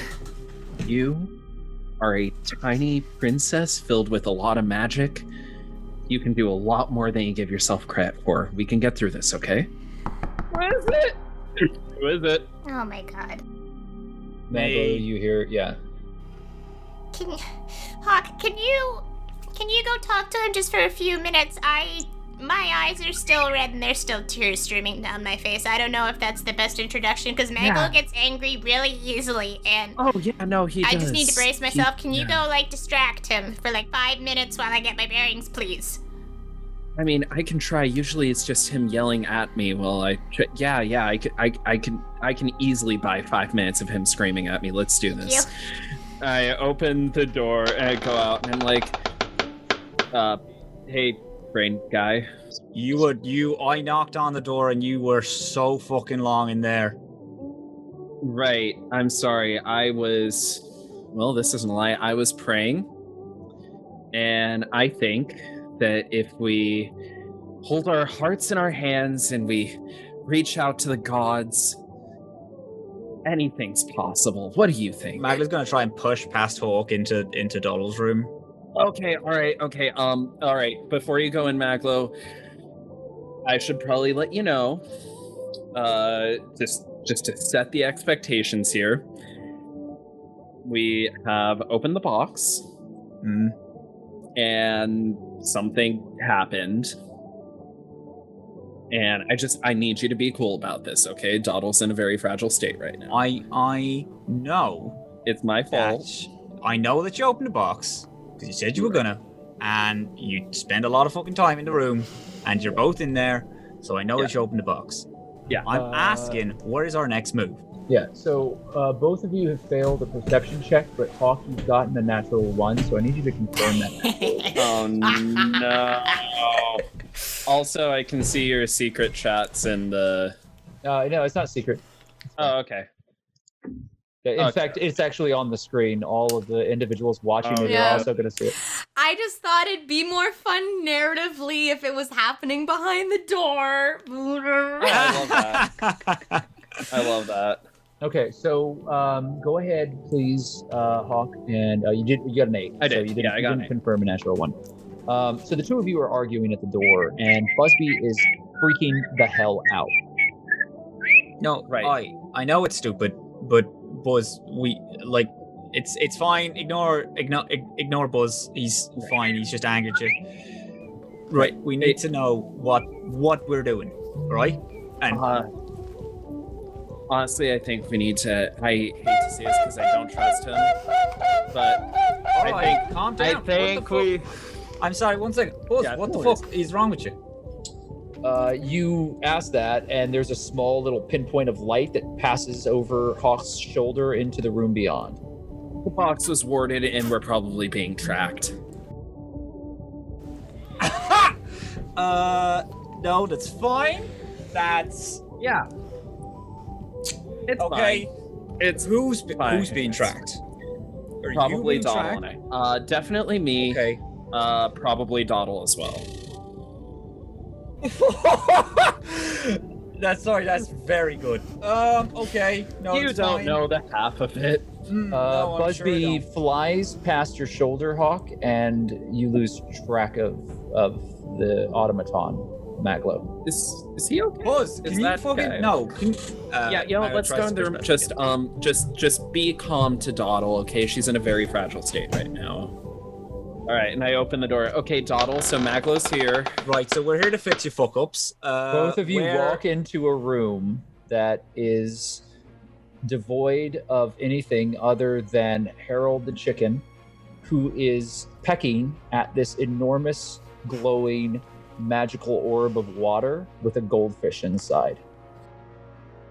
I forgot to mention there's a goldfish in the box. Where's Doddle? Buzz, I'm gonna need you to get the fuck out the window and try and find Busby is not anyway. here. Oh, good. All right, good. Busby has already gone goes through. to the window You're and assuming then the window. Yeah. And then pokes his head like, Buzz! Doddle? You stick your head out the shuttered window, and it was already open. There was a slight breeze, and the curtains were blowing. And you stick your head out into the overcast, rainy day of Waterdeep, and you see the busy streets of the southern ward off in the distance, and hordes of carts and wagons and horses and people moving about. This is an unimaginable crowd in the early morning hours of the city, and you see nothing of Doddle, and you also don't see Busby, as you realize that she must have slipped out the window while the two of you were arguing. So, okay, Doddle has clearly run the fuck off, even though that you've said that she's being tracked. Is that correct? Yes, that's completely correct. That's brilliant. So she's gonna die, and now my Busby is seemingly gonna go track her. So I'm gonna need you to pick up your stuff, everything, and we're gonna leave. I'm gonna go find her right now before before we lose her entirely, or she gets slaughtered by whoever the fuck is tracking us. All right. Can you? I need a couple of rolls really quick. Yeah, before you do anything else, I need a Maglo. I need an investigation check, and Hawke, I need an insight check. Oh God. Dirty 20 insight. Yeah. Dirty 20 is very good. Maglo? 5. Okay. Hawke, you're oblivious. God, I am rolling bad today. Yeah. So, however, Maglo, you make a couple of quick deductions as you're looking across the room. There is no box. The box is gone as well. So wherever that red lacquer box is, you have no idea. But the orb has been left behind, which you would think would be the valuable part of this equation. None of Doddle's other things have been taken, and Harold is still here. Okay, so we can assume that she's taking the box to try and lure people away. Maybe she's going to drop it in the middle of the street or something. I'm going to need you to gather up all your stuff. We're going to leave here and lock the room so people can't get in. We're going to ask for the people downstairs to get on guard. I swear to God, I'm really trying to be calm right now, but I am gonna explode to a level that I feel like I haven't before. I'm gonna go in and grab my guns and my other shit, everything. Actually, I'm gonna grab all of my crap and we're gonna go searching for Doddle to make sure that she's not gonna get slaughtered. Is that clear? I'm wearing everything I own right now, so I'm good to go when you are. We need to warn everybody in the tavern. Fuck, we need to get that. Yeah, no, Hawke. I really need to know. When I told you to not do it, I was really quite serious because there's a lot of people who are supremely fucked right now. Next time I ask you to do something, I'm really going to need you to at least consider it. I don't know where Saray is. Hopefully she can catch us up halfway. I'm going to write her just a tiny note saying that we're after Doddle. I need like 5 minutes. Maybe downstairs. Like, just get your shit. Yeah, I have my shit in his room, and it's very much like chucking books into bags and visibly shaking with like Maglo. What do you want? Give me some gold or something. I need to give it to the kid. Tell him to get out of here and hide and wait until something. I don't fucking know. Okay, all right. Give me 1 second. Okay, all right. Hawke's just gonna bolt downstairs and head straight to the bar. He's gonna look for Phineas or the turtle or the bartender, somebody. Okay. Maglo, you're in your room, gathering books and papers, throwing stuff into bags. Hawke, you turn and you run down the stairs. You realize that you don't see anyone else. And as you run down the stairs, you come face to face with Phineas Fiddlescratch, who is standing there. He has his patchwork cloak, the hood is down. His finely tailored clothing is perfectly aligned, and nothing seems to be amiss. But you have never seen the smiling halfling when he wasn't smiling. Phineas Fiddlescratch in this moment is not smiling. It was my fault. I'm pretty sure you know what's happened based on the look on your face. It was my fault. If you have to take out anything, take it on me. The others had nothing to do with it. Very well. Come with me. Okay. Phineas turns and starts walking into the common room of the tavern. Do you follow? Absolutely. He solemnly walks past the bar. Everyone is looking to you, and there's a mixture of fear and disappointment. You see Tamara stop the work that she was doing behind the bar and set a tankard down. Even the patrons seem to be very quiet in this moment as you and Fiddlescratch walk all the way around to the door that leads to the library. That beautifully crafted door that has the owl inset on it with the stained glass colored bits that have been worked into it. the care and the careful work that has been put into this tavern that seems to have aged into a living, breathing entity is very apparent in this moment as you realize the danger that you've put everyone in. Fiddle Scratch opens the door and motions for you to step in, and for the first time, the interior library is completely empty. There are a number of lantern lights that are flickering and a fire in the hearth where you and the others first had your conversations with Fiddle Scratch, where the tenets of this arrangement were agreed upon. And Fiddle Scratch walks in after you and past you to the hearth, and he takes a poker off of the hearth and holds it in his hands, back turned to you for a moment. And then begins to gently stoke the fire in front of him. Master Hawke, there was one thing that you were not supposed to do.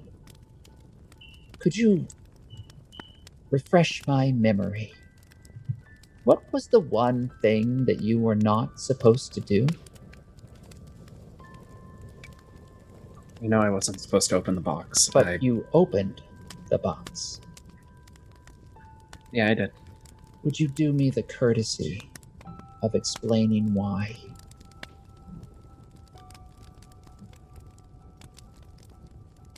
I was afraid that whoever was inside was going to hurt people. And that in giving it to me, I would hurt others. Does that sum it up? Yeah. I understand that our relationship is new, and that I am outside of the norm of what any of you are used to. But I will say this much. You wandered into Waterdeep less than a cycle ago. You are new here. And when I found you, you were all on the brink of disaster. I lent you aid. I housed you. I fed you. And I did everything that I could to prove to you that my intentions were for the best of all involved. Granted, I didn't tell you everything, as is the purview of any sentient creature here within the free city of Waterdeep. Some of the things that I know are dangerous, and if I were to share them openly without any sort of concern for who might hear them, then I would be doing a disservice to those that I was working with. It is no small thing in this world to try to protect others. How long have you slept underneath this roof? Honestly, lost track of the days. Long enough to know that we don't intend to slit your throat in the night. And if you don't trust me, what is it about Tamara, or Orwell, or any of the others that makes you feel that the Golden Owl is harboring some sort of insidious plot to take over Waterdeep? When I offered to free you and the others, that was sincere. But now, you and Doddle have made a choice. And now, I can do nothing to remove you from this mess. All of you, and the others you haven't met yet, are now tethered in this much more deeply than anyone knows. What do you mean by others? We have precious little time, Hawke. I can explain to you a great many things, or you can attempt to save Doddle's life. Doddle. Any day. I already made the promise. I'm not going to break one again. And do you agree that from now on you will listen to me, not question my motives? Do you promise she'll live? I can't make you that promise. In some ways, she might be better off if she does die this day. I don't know that I would wish what's coming on anyone. I have great affection for all of you. How many of you still are underneath this roof? Just Maglo? Just Maglo. Saray is... Go get him now. Bring him back here. Quickly, boy, we have no time. He's gonna run upstairs and grab Maglo. Maglo's like running down the stairs. It's like, Yeah, no, you wrong almost way. Turn around, turn around, wrong way. Get to the library. Maglo, we need to go to the library. Why, is she there? No. But Phineas then it's fine. We'll come back to it later. Phineas can help us find her. If we don't do exactly what he tells us, Doddle will probably die. And if you ever want to set foot in Teowin, then you are going to do exactly what he says. Wow, you're being a dickhead right out the gate, even though I did nothing wrong. Okay, sure. I'm so sorry. If I'm not being diplomatic right now, I have to get very straight to the point on this. Maglo's like already left. He's walking past him. Okay, so the two of you burst into the library. Maglo, you first. You see Fiddle Scratch standing there with his arms crossed. Hey there, bud. Quite a mess we got in, huh? I'm gonna do some stuff. I'm gonna need you to give me a real quick battle plan of what's gonna happen just before we get out the door. All right? I've completed years of work in a short period of time, and I'm sure that you, as a man of science and academia, can appreciate when something goes so horribly wrong. Sometimes the only course of action is to reassess and to improvise. That, Maglo, is where we are in this moment. Our association is about to change. I was already fairly heartbroken at the news that Bretta didn't make it. None of you could have known, but Bretta has served all of us for many, many years, and she was a pillar here. Someone who had, despite what you may have seen from her outward personality, deep ties within all of us. In so many ways, she was the heart of what we do. She never gave up. The others retired and found this place. Bretta couldn't let go. She knew at the end of it all that she would die in a way that would be significant, and that she would continue to fight for what she saw as a worthy cause. You and your companions have taken that upon yourselves now. With the death of Bretta Brightgleam, you have much to atone for and much to carry from this day forward. And so this is how it's going to go, Maglo. This glaive is Bretta's family glaive. The Brightgleam dagger. This weapon is sacred to a dwarf family. It is passed from hand to hand through the line. And it goes from family to family, always remembering the tenets of that clan. Bretta was the last of the Brightgleams. There are no others. And as is her wish, it will pass to those that need it most. I'm bequeathing this to you and your companions. And I am naming Saray, the leader of your group. From what I've seen, she has the age and wisdom that is necessary to prevent further missteps. God, bud, I love you so much, but we really gotta get a wiggle on. We are losing daylight right now. I am well aware, Master Mandorian, of exactly what's happening. You would be well to listen. Give this dagger to her. You take it? Mm. Okay. It's wrapped in leather. He opens it and shows it to you. It's a broad-bladed dwarven knife. It looks almost like a short sword, but it's a glaive, and it's a beautifully, intricately forged weapon, and it has dwarven glyphs all across it. A very finely crafted piece of dwarven weaponry, and he wraps it back up and hands it to you.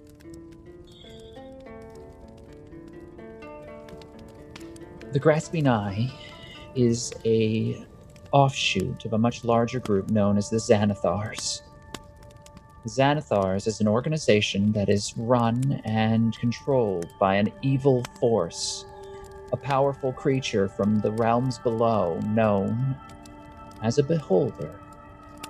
The Xanathar is a bloodthirsty killer who manipulates individuals within the city. Some argue that Xanathar is in fact in control of Waterdeep.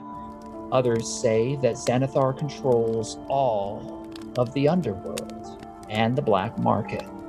So you can begin to understand how difficult your situation is if what I believe is true, that the item that you have discovered is of crucial importance to whatever they are doing next. That box was warded in a way that cannot be undone, not by any regular magic. Here, Phineas Fiddlescratch hands you a scroll, Maglo. Make your way to the city of the dead. There, you will find the Graves Master. He is a trusted companion, though not all of you will find yourself comfortable in his care. But desperate times mean desperate measures. It may be your only hope. I need you to find Doddle. I will help you to do so. When you do, you need to do whatever it takes to get her and take her to the safe house that will be warded against those seeking her. Do not kid yourself. While Doddle's life is in grave danger, Doddle is not the only one with a mark upon their head. All of you have a part yet to play. We need to go. No, there's not much I can do since you want me to leave, and I understand that. Otherwise, I would gladly volunteer myself to stay behind and help you. But that isn't true. You're how we're going to find Doddle. I'll ask you once again. Do you trust me? No choice but to.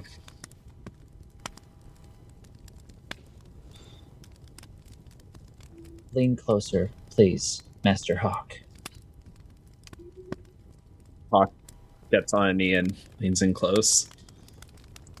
Phineas digs through a bag and produces something. Close your eyes. He closes them. Give me your hand. He's holding out his hand. Maglo, you see Phineas take something from a bag, and it looks like metal, you don't know what it is, and places it in Hawke's open palm.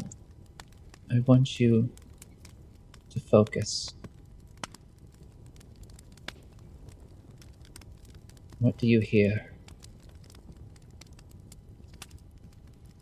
I want you to make a religion roll, please. Oh my gosh, this is so tense. I need to go to the bathroom. 16. Go ahead and take a break. Let's take 5 minutes. I've gone to the bathroom like 3 times, like a stressed out puppy. So I get to have a sleepover at Meg's house. I'm gonna take a nap right here. I took a nap right here. Oh, Mama. I took a nap. Ma, are you okay? I'm gonna take a nap right here. I feel like condensed milk. So sweetened condensed milk. You're sweet. You okay, honey? I am on the edge of my seat for this. I think I know what's about to happen. I don't know, and oh my god. It's almost like Nox is a brilliant storyteller or something.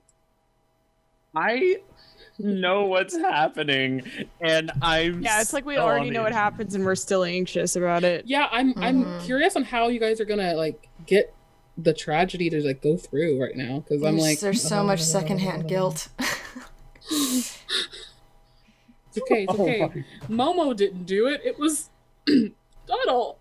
I mean, Momo completely did do it, because at the time I didn't really I didn't listen to anything for a second time around, so I had no idea what the fuck was happening. So I was like, they track box. Me take box. Oh my. It certainly makes sense from a certain perspective, so I don't think it's a bad call. It was definitely like Doddle jumping in front of a bullet for the rest of the group, which I think I'm I trying. like. Yeah, I thought it was Doddle like being the most self-sacrificing person possible. Aww. She trying. She didn't have always mode about it. There's a Twitter I just found, which is called Shrek Strife, and they just edit Cloud out of Final Fantasy VII Remake and put Shrek in it, and it's very good so far. All right, so let's jump back in here, please. A disc of metal is pressed within your hand and into your open palm, Hawke, and the cool touch of the metal is the first thing that you sense about this moment as Fiddle Scratch stands before you. And then, almost immediately, it's as if you are plunged into a deep, dark, cool pond of water. The crackle of the fire, the warmth of the hearth, the sounds and smells of the tavern, Maglo's breathing, all of it disappears for a moment. And it is as if you are floating in a void. And then you hear the distant sounds of ravens. And a chill works its way across your skin as involuntarily your eyes open and you do not see the owl, anything of the tavern, or Fiddle Scratch. Maglo isn't there.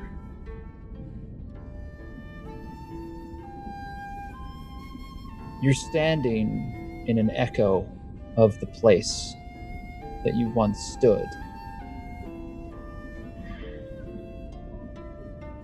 It looks like ash and ruin, the burnt remains of the tavern that you stood in. Across the way, you see other buildings that have rotted and been destroyed by time.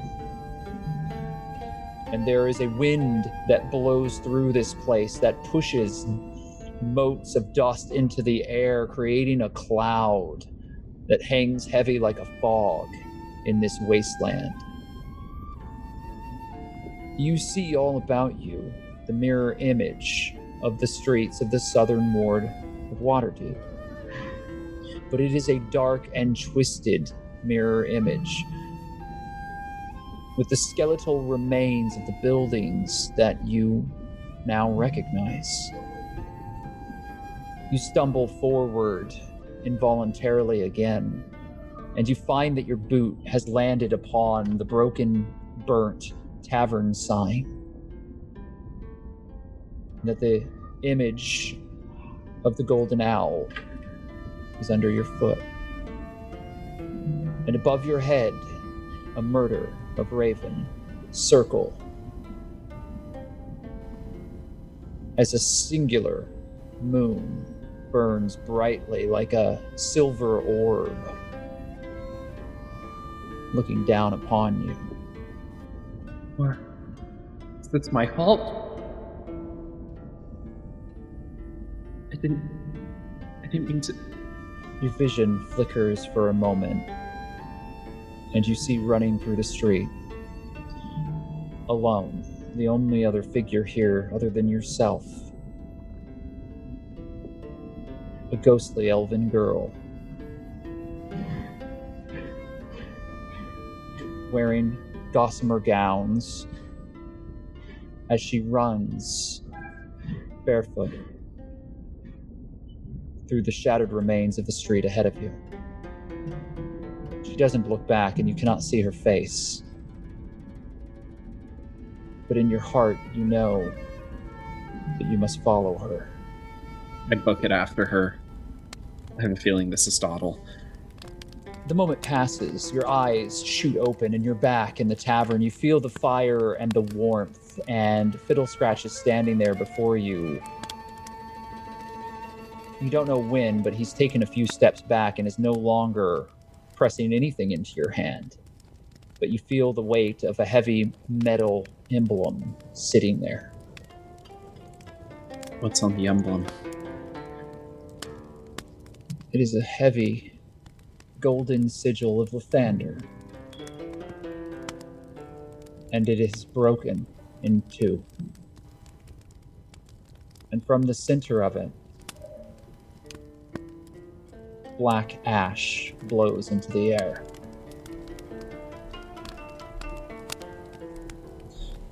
Maglo, all you saw was Hawke's eyes closed for a moment. There was a faint glow from his palm and the cracking of metal as this emblem broke. You think you know where to go, Hawke. You think you know where to go.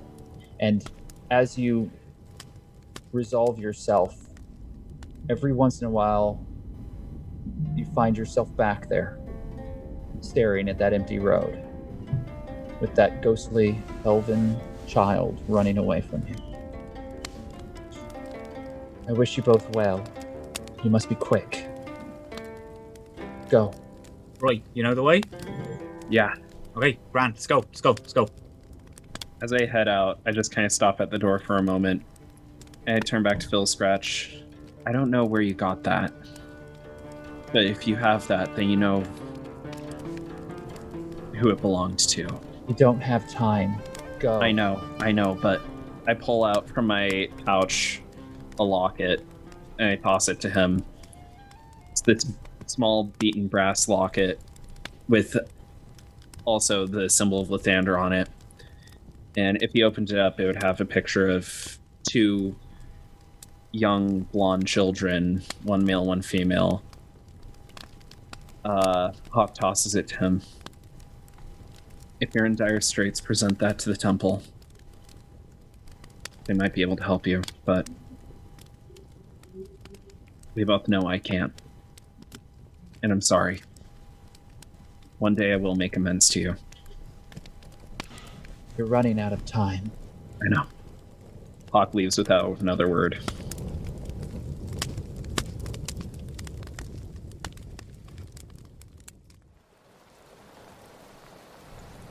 The two of you begin charging through the streets, and as you leave the tavern behind, you notice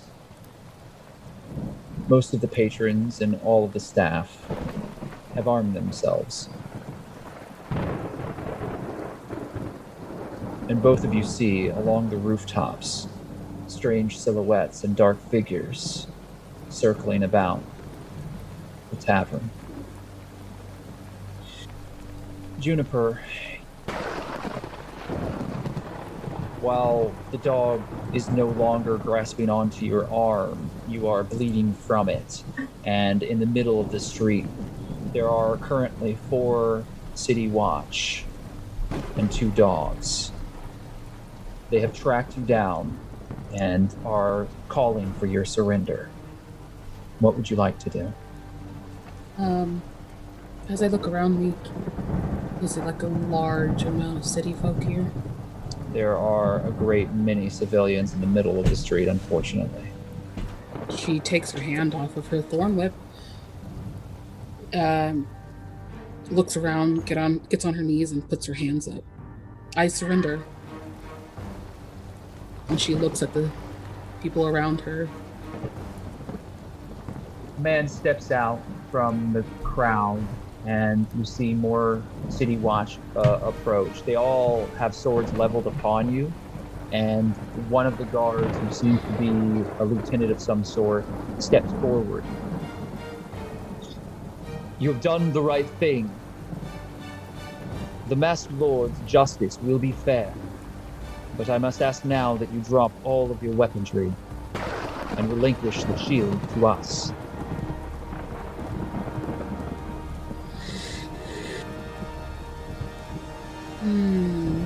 She puts her hand back on her thorn whip. She's about to raise it. But then she looks again at everyone around and realizes that she might hurt. So she flings it away from her. She takes off her shield and she just...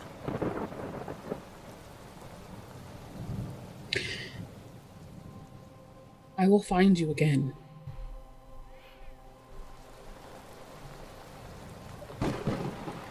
And she kisses it on the nose, and places it on the ground. As you place that sacred artifact back into the muddy earth in front of you, speaking your vow, it rings out. It echoes in your mind. And the face is resolute on that shield. The ancient wizened face of your god, etched deeply into the natural growth of the bark that the shield has been built from. The face is resolute, but beneath it all, there is a deep and lasting love in its eyes as you regard it and it regards you. You know that even in this defeat, you have succeeded. And that even for just a moment, you have touched upon the grace of your God. You have found that which you have traveled countless miles, leagues to find. You have left your forest home and entered into an alien world of brick and mortar, steel and humanity stacked upon itself.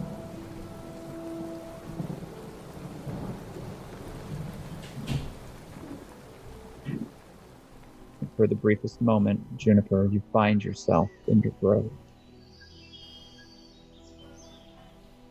Instead of in the raining streets of Waterdeep. As more Griffin riders arrive.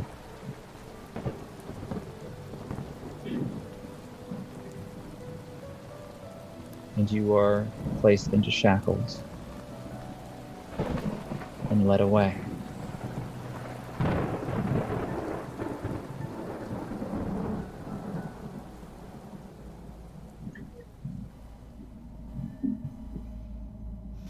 Elerie, I need you to roll for initiative. That is a dirty 20, but it doesn't beat a natural 20.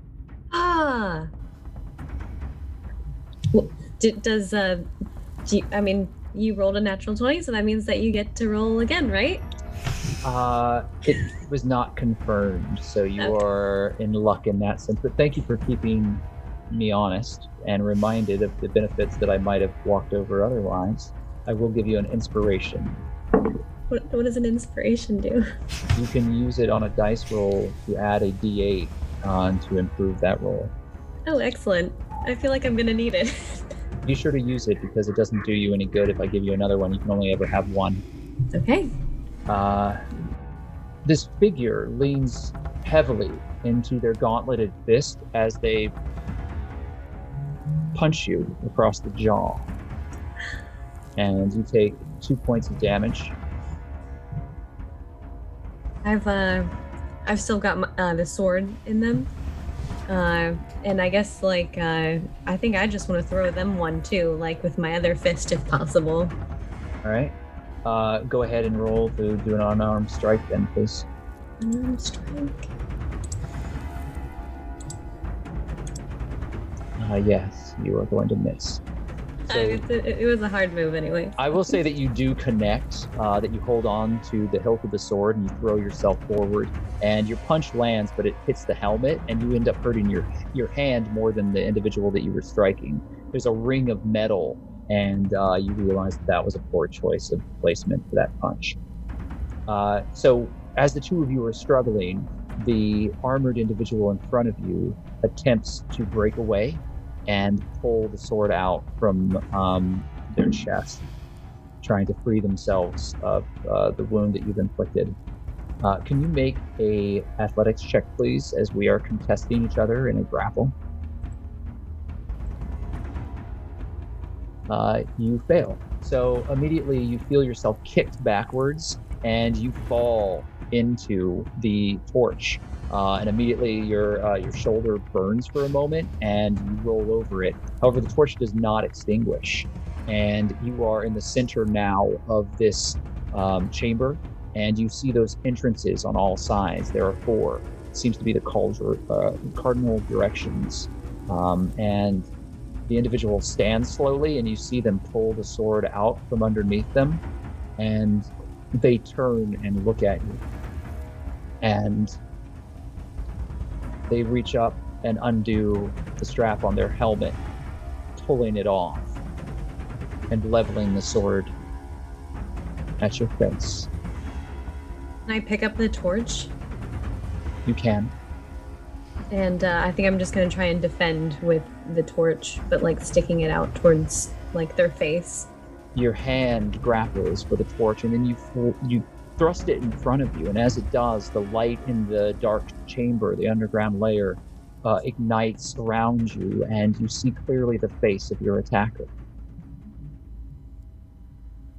It is your face.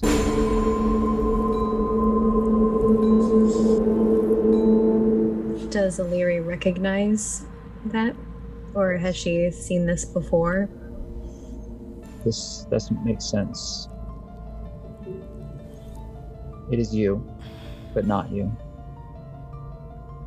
Well, she's clearly lost it in her mind, and she's just gonna yell, like, what do you want? What do you want? And perhaps even in Elven, Mankoy na Liel Simone. Why are you here? Figure stops, and you realize that whatever they've been speaking is a much older form of Elven. It is something that doesn't make sense to you, but there are indications that it is related. And the other figure, the other you, now seems, when you speak in a modern Elven tongue, they seem to notice some similarity to the speech.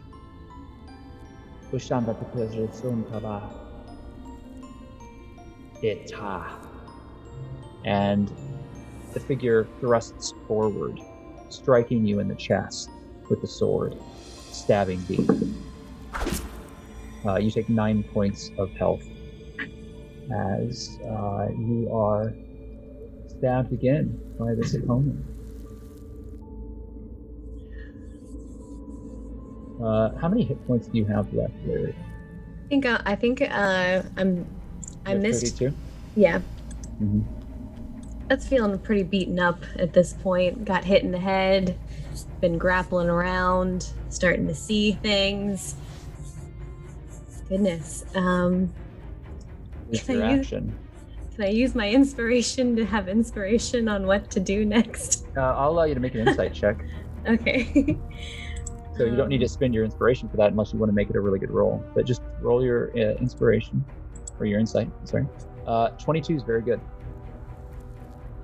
Was that a natural 20? No, it wasn't. Oh, was it? Because it's a +2, right?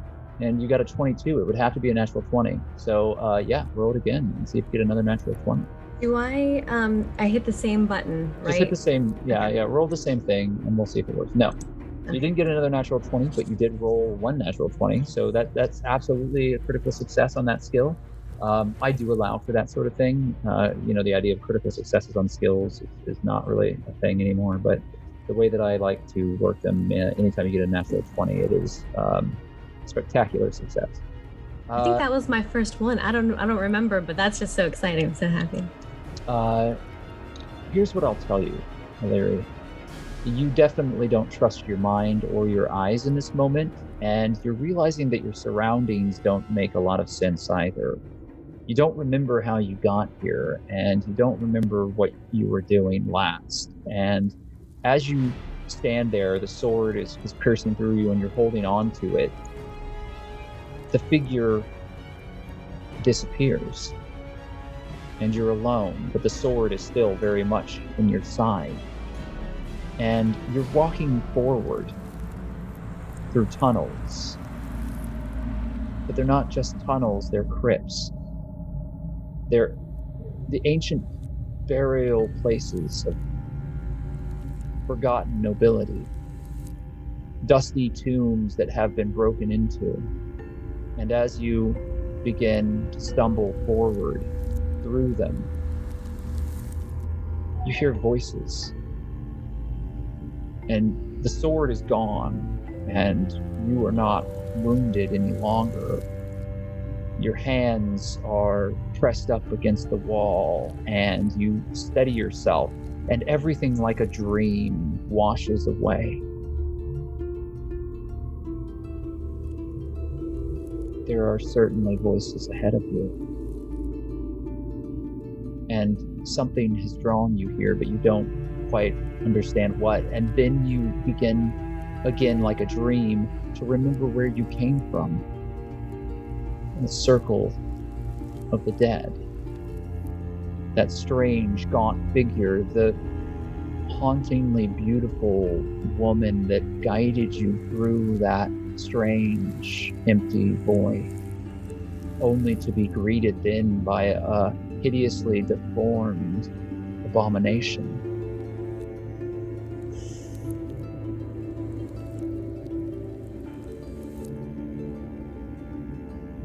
In the distance, you see a pair of yellow eyes.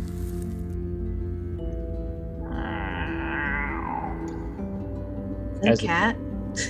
As a tattered, dead, black cat walks out of the darkness and sits in front of you, its tail whipping back and forth.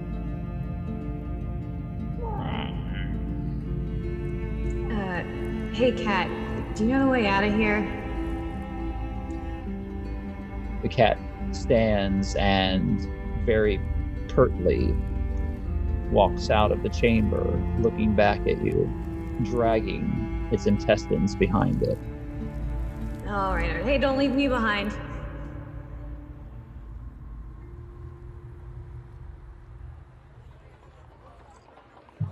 Saray, tucked away in the middle of some fairly drab tents and small huts, is a brightly colored tent, and it is a light with bright colors, and it seems to have a rainbow hue of internal light radiating from inside of it. How in the world could I have missed this place? You hadn't even been on the street. The Court of the Stars is very complex. You also rolled horribly. I know. Repeatedly. So you do see in front of it a sign, and it looks like there is a sturdy wood and stone structure attached to the front end of this tent, and there are large crates in the front, and you see this large individual, hulking, muscular form as he's moving crates very easily off of a cart and down in front of the tent itself. The sign that is hanging there is a bright pink gem shape. It looks like a diamond, and it is hung with a bright, brilliant purple background on a wooden shingle, and it hangs above the sign. And this large, heavily muscled individual is very carefully moving boxes back and forth, and has a series of long dark hair that has been carefully braided back into a single ponytail, and has a very severe forehead and dark but very kind eyes, a very square jaw, and a very pale gray skin. Also, tattoos and markings have been very beautifully etched across his entire body, and he has a pair of very finely made breeches and well-made boots on, and is wearing a very simple vest and working diligently as he is clearing things out. Clearly, this individual has orcish blood, but is much larger than many of the individuals that you've seen in Waterdeep. You suspect that he may have Goliath blood or be a giant kin of some sort. Okay. Well, I'm gonna pull up my cart because I presume I've seen this. I wave to the creature that showed me the way, and as like a thank you, and then I pull up my cart in front of the building, and get off the cart and get my box off the cart. I sell lanterns and other devices. If you are ever in need, I'm not too far from here. No, this is very nice. Thank you. And then I turn and I like kind of brush him off. I will leave now. And the furball kind of dejectedly rides off, not having made a friend or a sale. Sorry, bud. And you turn, and yeah, it's clear that the storefront that you found yourself in front of is Glitter Sparks Gems. Cool. So yeah, I'm gonna get the box off the back of the cart and just walk up to the building and enter the building. Yeah, you get the box. It's very large, very heavy, as we've already established. You are able to carry it yourself, but it's very slow. Okay. As you do so and you start walking closer, the large individual stops their work and turns to you, and then points to the shop and gives you a quizzical look. Yeah. I'm here to sell stuff to Rosie. The large individual grabs the box out of your hand and carefully throws it over one shoulder and walks through the beaded doorway. Please be careful with that. He's already Karen. Karen Saray. You have followed him in, and he sets it down very carefully and with a great deal of thoughtfulness, places it down on the floor in the center of the shop. The shop that you see before you, Saray, is alight with bubbling tinctures and vials. There are bottles and various different containers surrounding every shelf, and they are bursting with clutter. However, all of the little liquids and glass create a very ethereal and almost otherworldly-like environment, as light seems to be magically refracting from a series of crystals that are hung like chandeliers inside of this tent, and then also into what looks like the stone and wood structure beyond. There's a set of double doors that are slightly ajar, and you see movement on the other side. The large individual kind of quietly stands there and looks to you as the box has been set down. Thank you, and I'll give him a couple copper. He holds his hand up and shakes his head, refusing your coin. Okay. Put it back in my pocket. Are you Rosie? The individual who's been very stern and serious this entire time just slowly shakes his head. No. He points to the front of the desk in front of you, and you see that there's a wide variety of scrolls and paperwork and little ink pots that are spread out. And there is a little bell that you would pick up and ring that's on the table. It's on a little wooden plaque, and on it you see clearly "Ring for Service." Oh. And he points to it. Well, thank you. And I'll go up and I'll ring the bell. Okay, you ring the little bell, and as soon as you do, the back doors fling open, and you see a shock of wild pink hair appear, but you don't see the individual that it's attached to because the counter is far too high to see who it belongs to. It's a wild, unkempt swirl of hair that peeks out from behind the desk. And you hear the jingle of buckles and small charms as a figure moves closer into the room. There seems to be some sort of stool or perhaps little staircase that's in the back behind the counter, and you hear little footfalls as the individual steps onto the counter and looks eye to eye with you. What you see is a small gnomish woman who has bright gem-like eyes that are very beautifully deep and blue, and they glitter with mischief and this sense of glee. And she has very, very pale purplish skin and a bright shock of pink hair that you now see is, while wild, not ill-kept. It is actually teased in a way that is almost unbelievable, denying gravity and flying in all directions. She is smiling very wildly as she looks over you, and she's wearing brightly colored clothing that is very different than what you see typically worn within Waterdeep society. She looks over at you as soon as she comes up, and she takes a very deep breath, smiling broadly, and says, Well, look at what the cat dragon. If it isn't Saray, you made quite a name for yourself. You know, I've been wondering if you might show your face up around here. Here you are. And this whole mess with the whole Fish Alley gang and Felix the Tiefling, I thought that it was entirely possible that you would end up in a shallow, unmarked grave in the dirtiest alley of the southern ward in this grand old city that we call Waterdeep. Then you ended up tripping across a big giant spore, and you ended up fighting against those grasping eye, and now they've been acting like a beehive that's been kicked by an angry mule. But I said to Bone Splitter, I said, look, if there's one catfoot in this underworld that can slip through the grasp of just about any ruffians, it would have to be Saray, if my contacts are to be believed. I mean, after all, we are going to be good and great friends, and there's very little chance that she could be laid low by a half-rate criminal, let alone by a group of gang members that didn't know what they were doing or where to find their hands in front of their faces in a dark closet.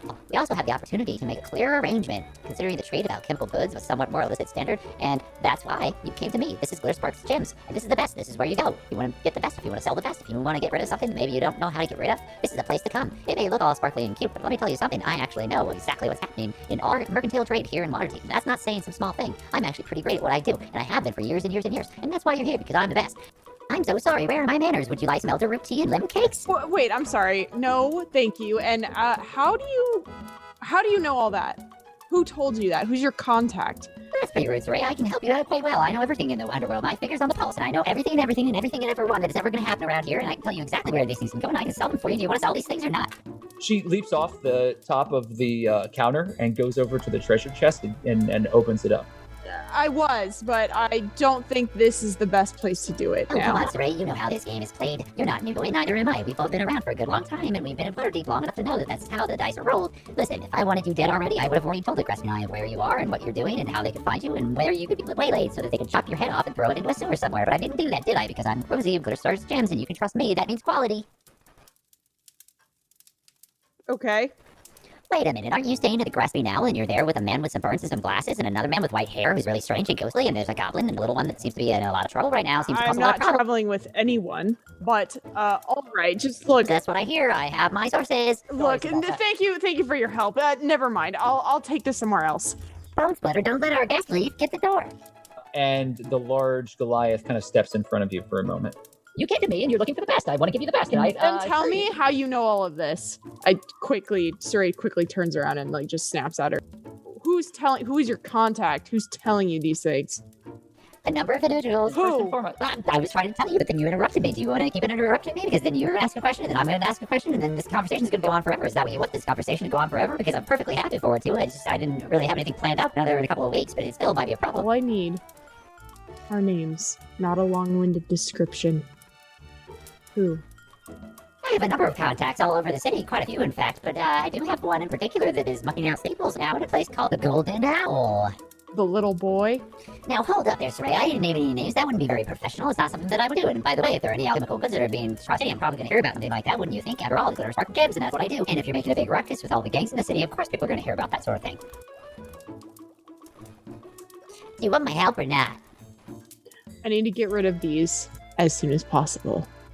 Discreetly as possible. Well, of course you do. That's what I do. The best of the best. I can get rid of these things. I can find a fair price. I can do it here in Waterdeep, and nobody would even know that it was here or where it came from or who it belonged to before you. And we can make sure that you make a good profit off of this. Of course, that does bring up the matter of my fee, which is going to have to be quite sizable given how illicit this stuff is and how dangerous it is and how bad it would be for me to be caught with it or for anyone to know that it was here or where it came from or why you have it or how I might have been trying to sell it for you or any of those things that would actually be very detrimental to me and my business or my very livelihood. Fine. How much? Well, let's see here. I'm not exactly sure. I'll have to think about it. How about 50,000? 60. Given the fair market trade at this time, I think actually it was probably worth closer to 45. 60.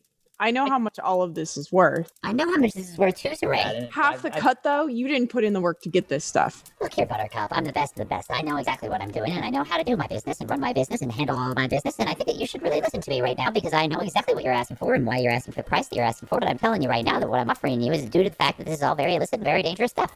60. 45. 60. 40. You taking 40% is very generous. Well, generosity is not really the conversation here, Saray. If you're looking to increase your profits, we should talk about how we can make this more of a long-term relationship. If you really are looking to build up your place within the underworld, I could probably go out with that, and you can help me out. Because look at all these great components that you've already found right here. This is some really good stuff. So if you find good stuff, you bring good stuff to me, and then I can sell the good stuff. I'm sure that we can work something out in the long term, but we're going to need a very serious commitment, and that's going to require something very, very special. If you are discreet about it, and if I'm happy with the service, I would be happy to continue to do work with you. Alright then, I'm just gonna need a pinky promise. A what? You know, a pinky promise. Alright. Alright then. Well, we're gonna have to make sure that we're both very true to the tenets of this promise, that no matter how far we go or where we end up or whatever we do, that we know that this promise has been made and that we're gonna be very true to it no matter what. And as a tenet of this promise, I want you to write me 3 letters, 3 of them, and each one is going to tell me exactly how great I am, and how big my eyes are, and how wonderful my hair is, and how crazy my toes are, and how wonderful I am as an alchemical genius, and how you really look up to me, and think that I'm great, and that we're best and great friends, and that you want to talk to me all the time. Oh, just 3 letters complimenting you on how amazing you are. That's it? That's all you want? No, silly, I also want my fair cut, but since we're going to be good great friends, and you're going to write me letters, I might as well give you a better discount. And if I don't? Well, if you don't want to write any letters, then I guess I could just give you the regular rates, which would be 45. Fine. 3 letters. Anything else? No, actually, I want each letter within a fortnight, and I want to make sure that you also write in it and put some personal things about yourself in there, and like real friends, you're going to send it to me, and it's going to be well written, and it's going to be at least 3 pages long. Saray just blankly stares at this. Like, what the fuck is going on?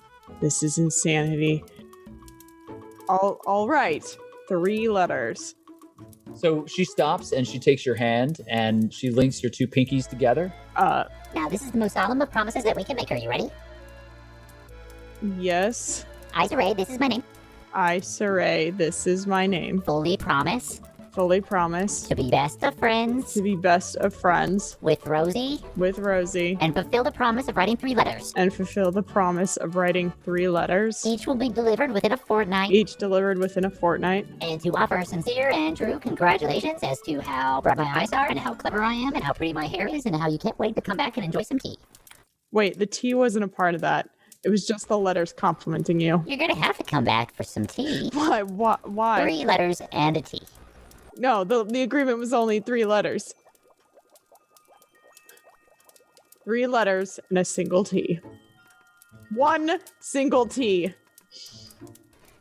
Agreed. We're gonna be best friends. She gives you. Does anything magical happen? Is there like a weird feeling once this picky promise is done, or is it just, and we're done? You don't. You don't get the sense that there was anything magical here. You think that this was just the way that Rosie does business. Ridiculous chaos. Perfect. And you gather your coin, and as you're leaving, you hear bells in the distance, and you see griffins overhead as the city watch seems to be alerted to something happening in the far distance.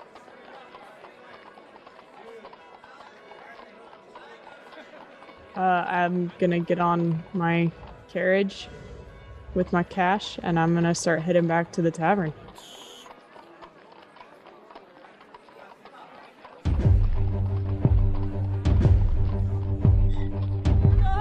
Doddle, you're running through the streets. The early morning light has grown, and it is now slowly becoming a very dull, clouded day. There's the crash of thunder in the far distance. Lightning strikes overhead, and it begins to once again rain in the city. You quickly are soaked to the bone, and as you are running, many in the streets are taken aback. How carefully are you being right now? Are you moving quickly or quietly? I'm in full panic mode, and the motivation I have here is to hopefully steer people away from the golden owl. So I don't think she's being careful at all. I don't think she's even put her scarf up. I think she's just running as fast as she can to a heavily populated area of the city. And as you run, merchants shout in the street as you charge past. Passers-by turn and look.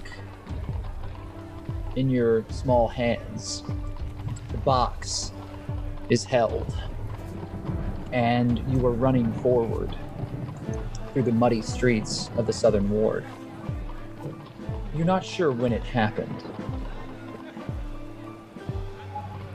but you turn back and you realize that someone is very quickly following you.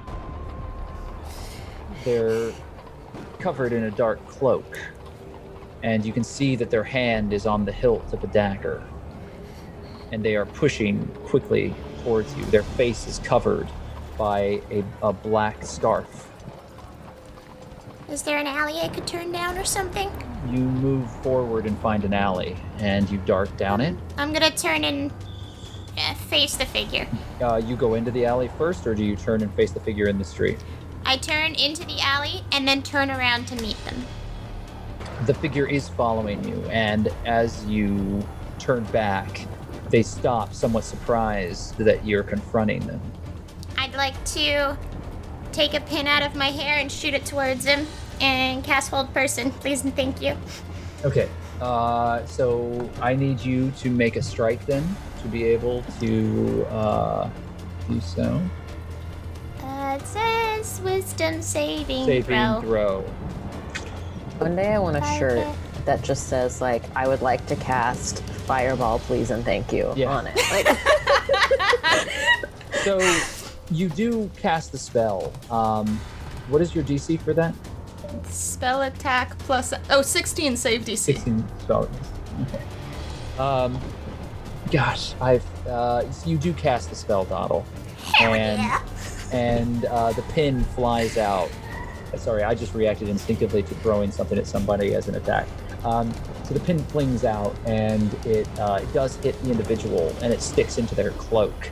And you can see that they flourish the cloak out, and as they do, the pin falls to the ground. And they draw the dagger, moving in closer to you.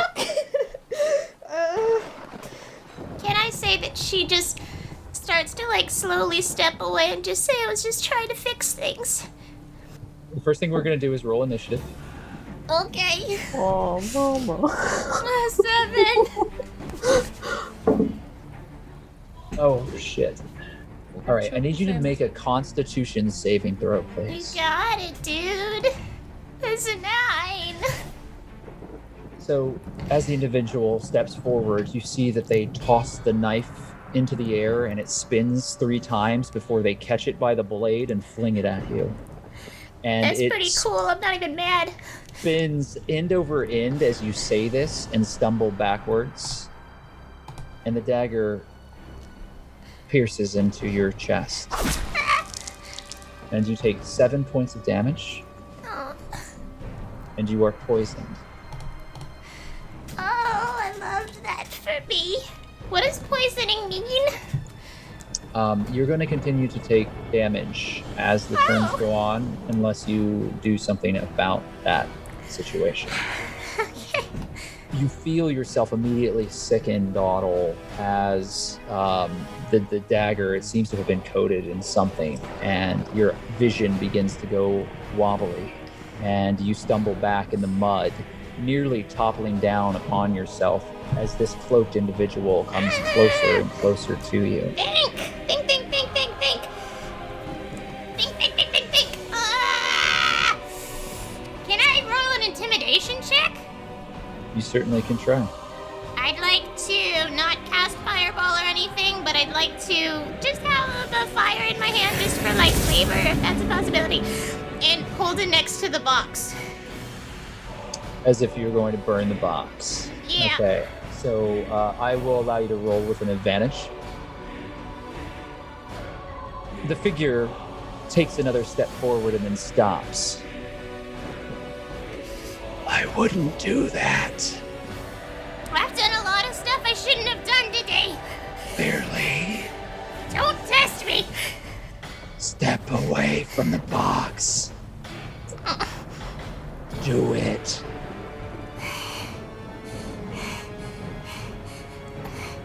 I thought this would be easier the second time around, but I'm still just as plumb out of ideas as I was the first time. Okay. Pull away. What are you gonna do if I do? Give me the box, and I will let you go. What about everybody else? I cannot save them now.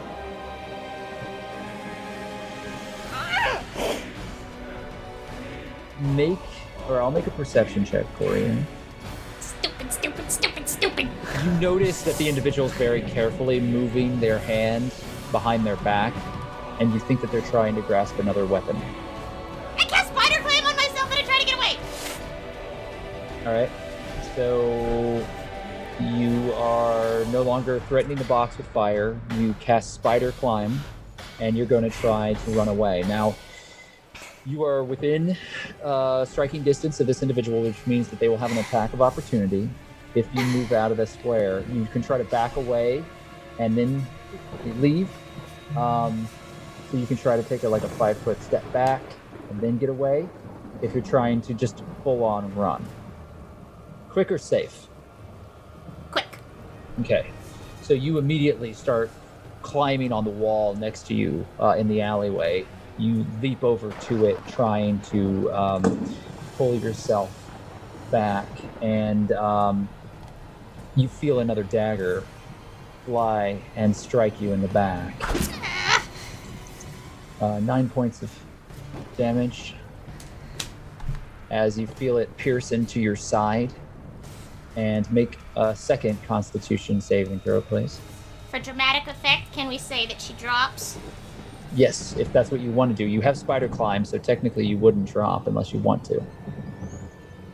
Weirdly enough, that makes me less stressed out. So you oh, nice. That's what only Constitution saving throw, though. You hit the ground, and you still feel that there are these heavy poisons working their way through your blood from the previous strike, but nothing else seems to be happening in this moment. And you're on the ground, and you feel this cloaked individual looming over you, and they've drawn a short sword, and they're going to try to grab you now. What do you want to do? I am gonna hold my action until they grab me. Okay. They do grab you. Shocking grasp. Okay. Roll your damage for shocking grasp. 8. So immediately, electrical arcane energy shoots from your hand as your eyes go completely white, and the figure's body begins to jolt backwards as foam spews from their mouth as they pull back and inadvertently scream out in pain. They break their hold on you with some difficulty and fall backwards, smoke billowing off of them. They look to the box, and then they look to you. You're fucking dead. And the figure stands, picking their sword back up, and starts moving towards you. What was that roll? You just stood there, Nux. What are you up to, buddy? They swing down at you. The full force of their body behind it. And Doddle, you half roll, half trip out of the way as the sword. I have shield. Can I use that? Oh wait, You no, didn't- that's an AC. Never mind. I was very dramatically, telling you that they missed, but Ow. they swing down at you as you half roll, dodge out of the way, and the sword hits the ground. They did not strike you. It is your turn. I'm gonna try one more time to run out of the alleyway with the box. You're gonna try to grab the box first? Yeah. Okay, so I'm stalling. I'm trying to stall. okay, so let's see. If you're trying to make it through, you turn and you're trying to do this quick again. Yeah. His second strike finds purchase as you start to run away.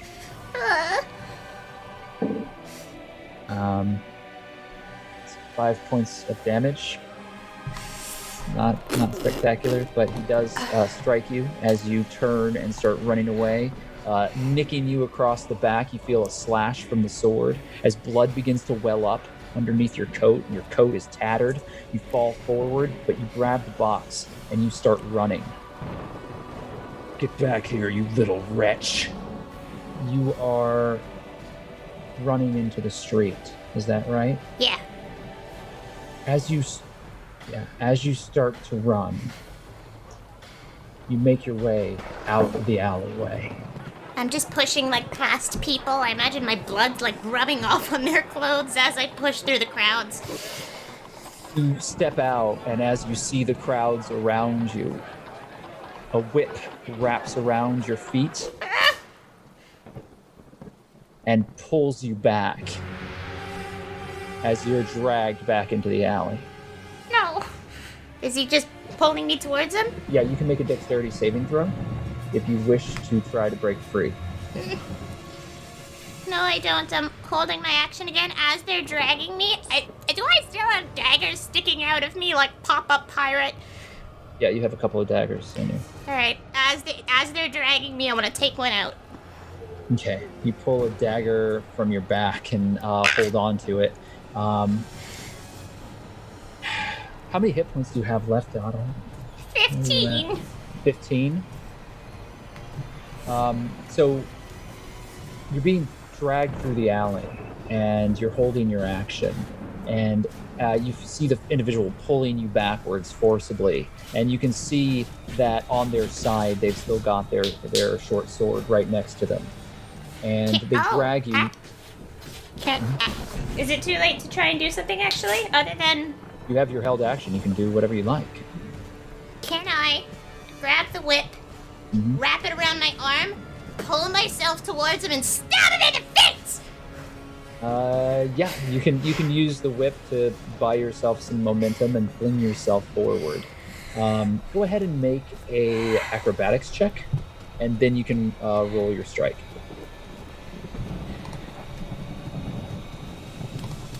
Okay. 13 for acrobatics and 6. You fling yourself forward without any problem, face to face with this opponent, and as you do, you see the scarf has been pulled down, and there is a burn mark, a glyph on the cheek of a very sharply featured man with no facial hair, and it is a hand grabbing onto what looks like a crudely drawn eye. And the individual snarls at you as you jump forward and grabs onto your hand, your little hand, as the dagger presses close to his face, and he twists it. You feel your body being pulled to the side. Go ahead and make an athletics check. 15. He throws you to the ground and tries to step on your throat, but you roll out of the way. Alright, I'm gonna take the whip. Too fast to even process what I'm doing myself. In one pocket, grab the back guano, in one pocket, grab the sulfur, smush them together, and cast Fireball. Reach outward, and in this desperate moment, you grab your components and cast the spell, speak the words, and you cast Fireball. He fails his dexterity saving throw and takes full damage, so go ahead and roll your Fireball. Fury of the Small! Isn't that you? That's, and is it too late? No, it's not too late. Alright. Up to combat. What's your extra 7 damage? I'm in a pickle, so... Yeah, you can add that 7 damage to your roll for the Fireball, which is going to be... 37 plus 7, 40. 4? Okay. So you do 44 points of damage as your tiny goblin hand reaches out and this conflagration of fire erupts. And the individual in front of you screams as their body is consumed by fire. And the charred husk of their remains hits the wet mud in front of you, smoking, as half of the building behind him erupts into fire and shudders at the power of your spell. And you hear in the distance the ringing of alarm bells and the shriek of griffins.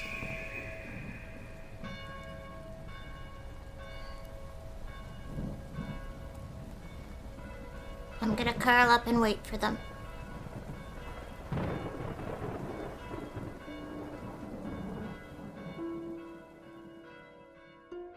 Hawke, you're watching. The ghostly figure now is walking transposed over the middle of the street in front of you and Maglo. How are the two of you traveling? I figured we were running because we don't have the cart.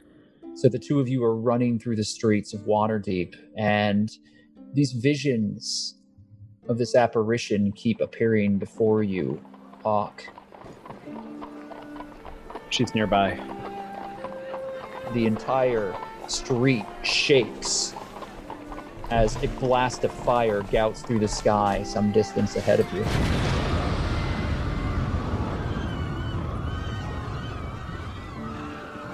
Hawke and Maglo, you make your way to the alleyway just in time to see the City Watch descend upon an alleyway.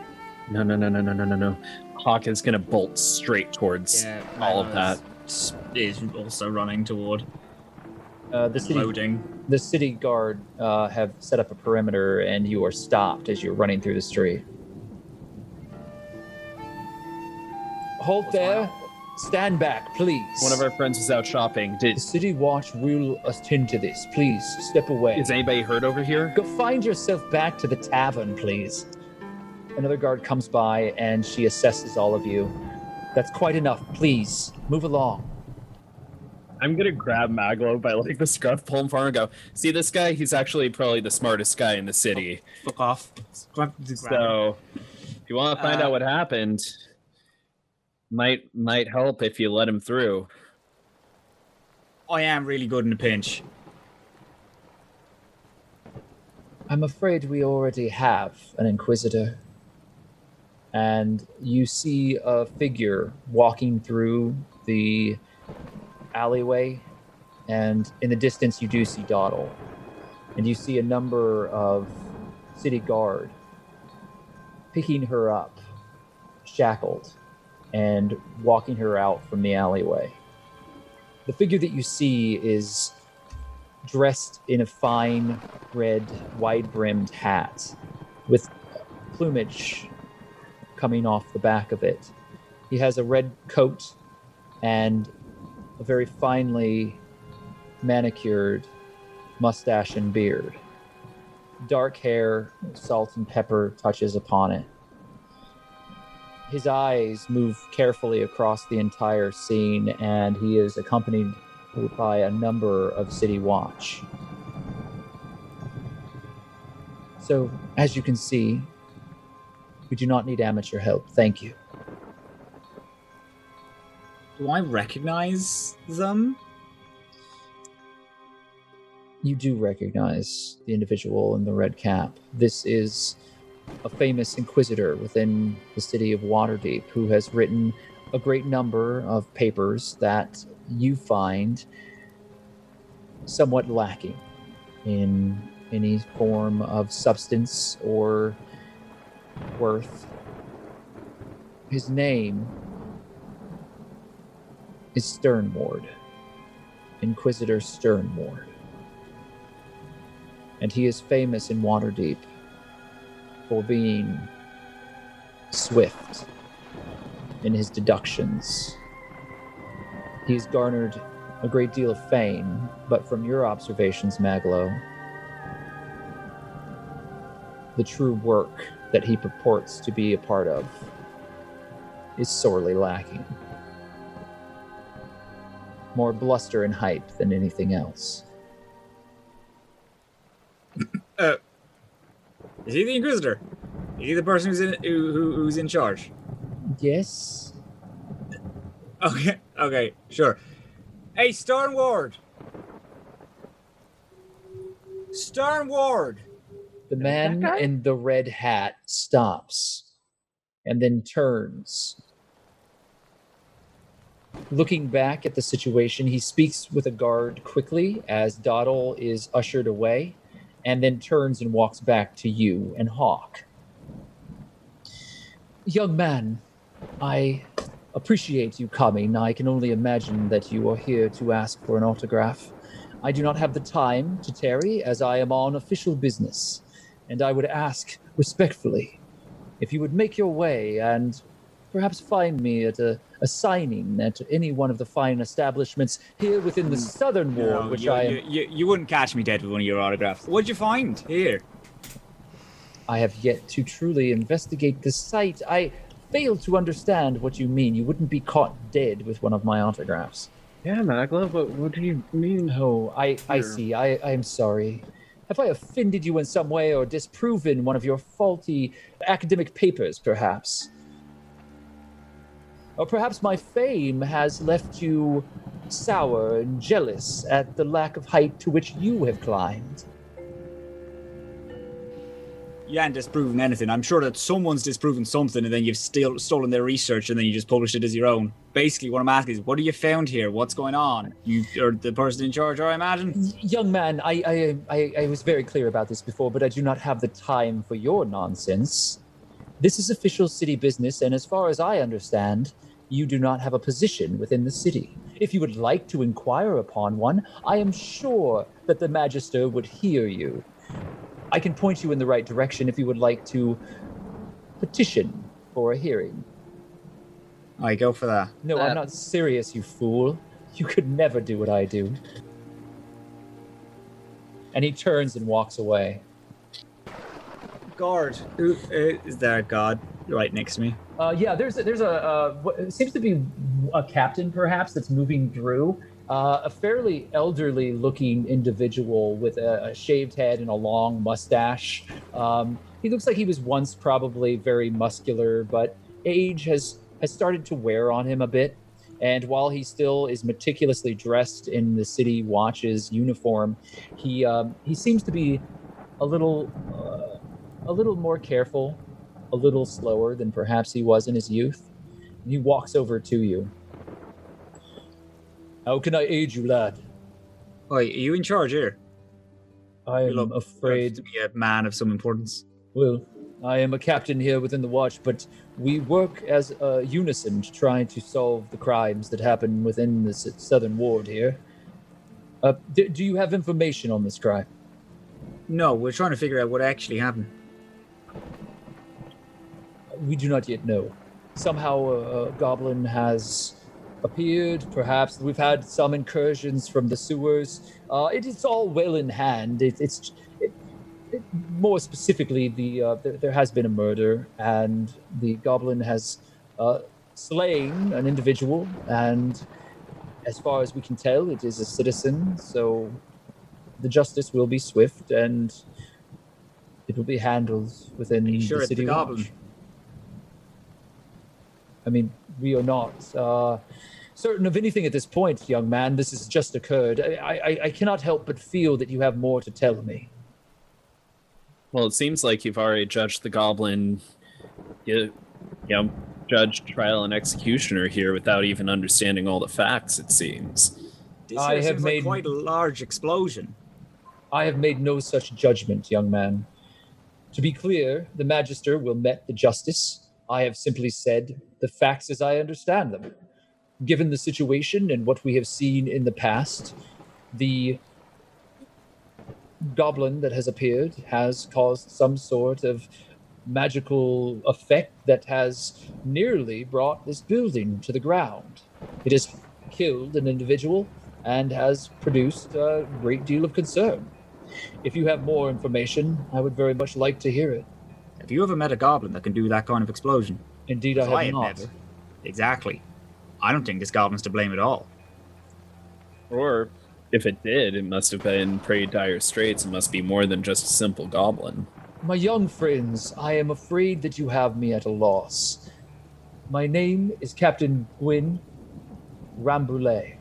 I am a captain here within the Southern Ward. And while I may not be able to answer all of your questions, it is of the utmost importance that you and all the citizenry of Waterdeep understand that justice is fair. You have every right to make your way to the Magister's Keep and to inquire about this further in the future. For today, however, I will tell you, we will not harm the goblin until such justice has been meted. I will not be making that decision, but the Magister will. If you have any further concerns, you should make your way there. Of course, and my compatriot and I will. I apologize for my very defensive attitude. I'm from Baldur's Gate. I'm pretty sure that answers some things for you. I wish you both well. I must continue on with the official business. Please, I see that you are well armed. I would very much appreciate it if we did not meet on worse terms than this in the future. Please stay clear of any trouble, and if you have further questions, make your way to the Magister's Keep. Yes, sir. Thank you for your time. Maglo grabs Hawke on the arm and then moves swiftly away. Hey, what's with that Richie rich guy over there? That guy Inquisitor Stormlord. He's bad fucking. Oh, same page. I lost you, didn't I? he's bad fucking news. And he, Mag reaches out his hand as Busby go on it. Busby lands back on your shoulder, on your hand, and then creates a beam of light that lands upon the carriage that Doddle is being walked into.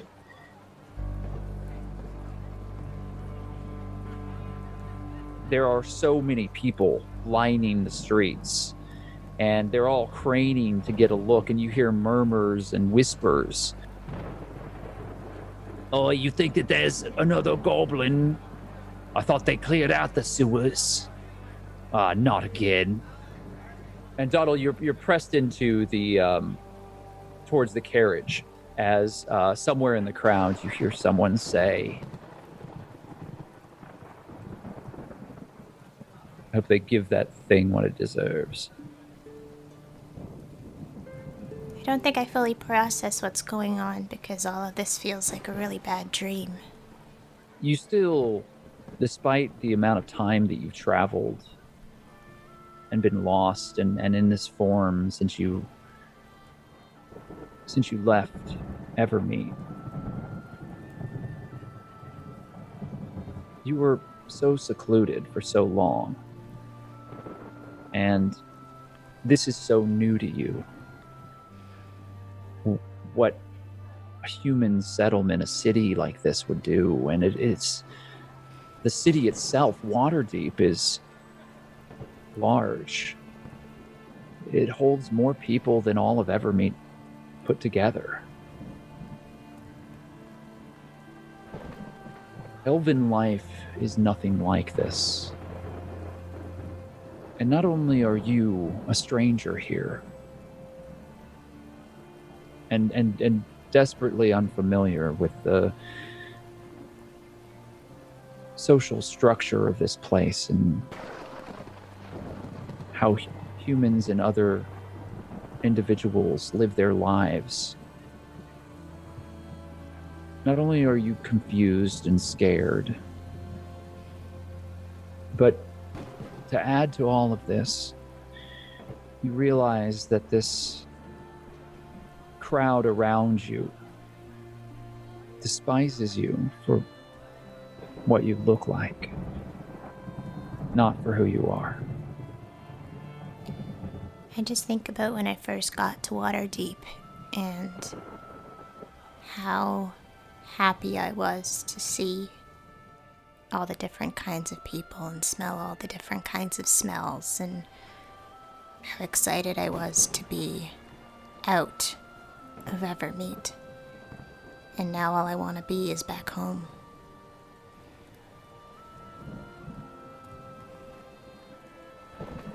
And your boots soaking wet with both mud, water, and the blood of your opponent. Can I take my boots off? You can. You step onto the carriage, and as soon as you sit down on the wooden bench on the interior of this heavily armored carriage, you pry your boots off, and your small green feet hang over the edge.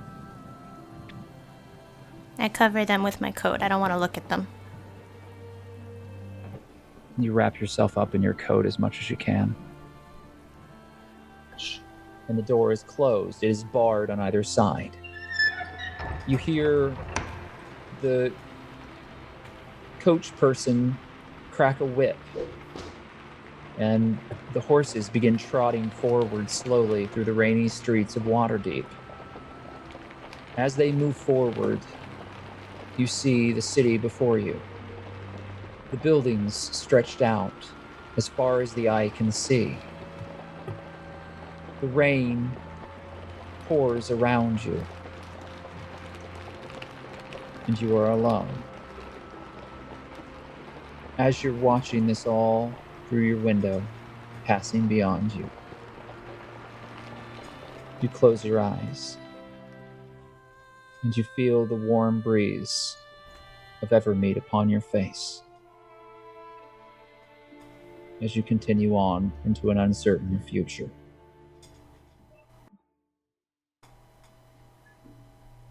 And that's where we're going to end it today. Wow. Vigilante buddies. I'm just glad that I feel like I'm on the right side of the law still. I made the right friends. Well, you're very neutral. I'm like the right side of the law? You are dead. Yeah. You are dead. Well, yeah. Very neutral Of the law law? position. Sternward and I are gonna be like BFFs. Just wait, you. Oh my gosh. I will end that man.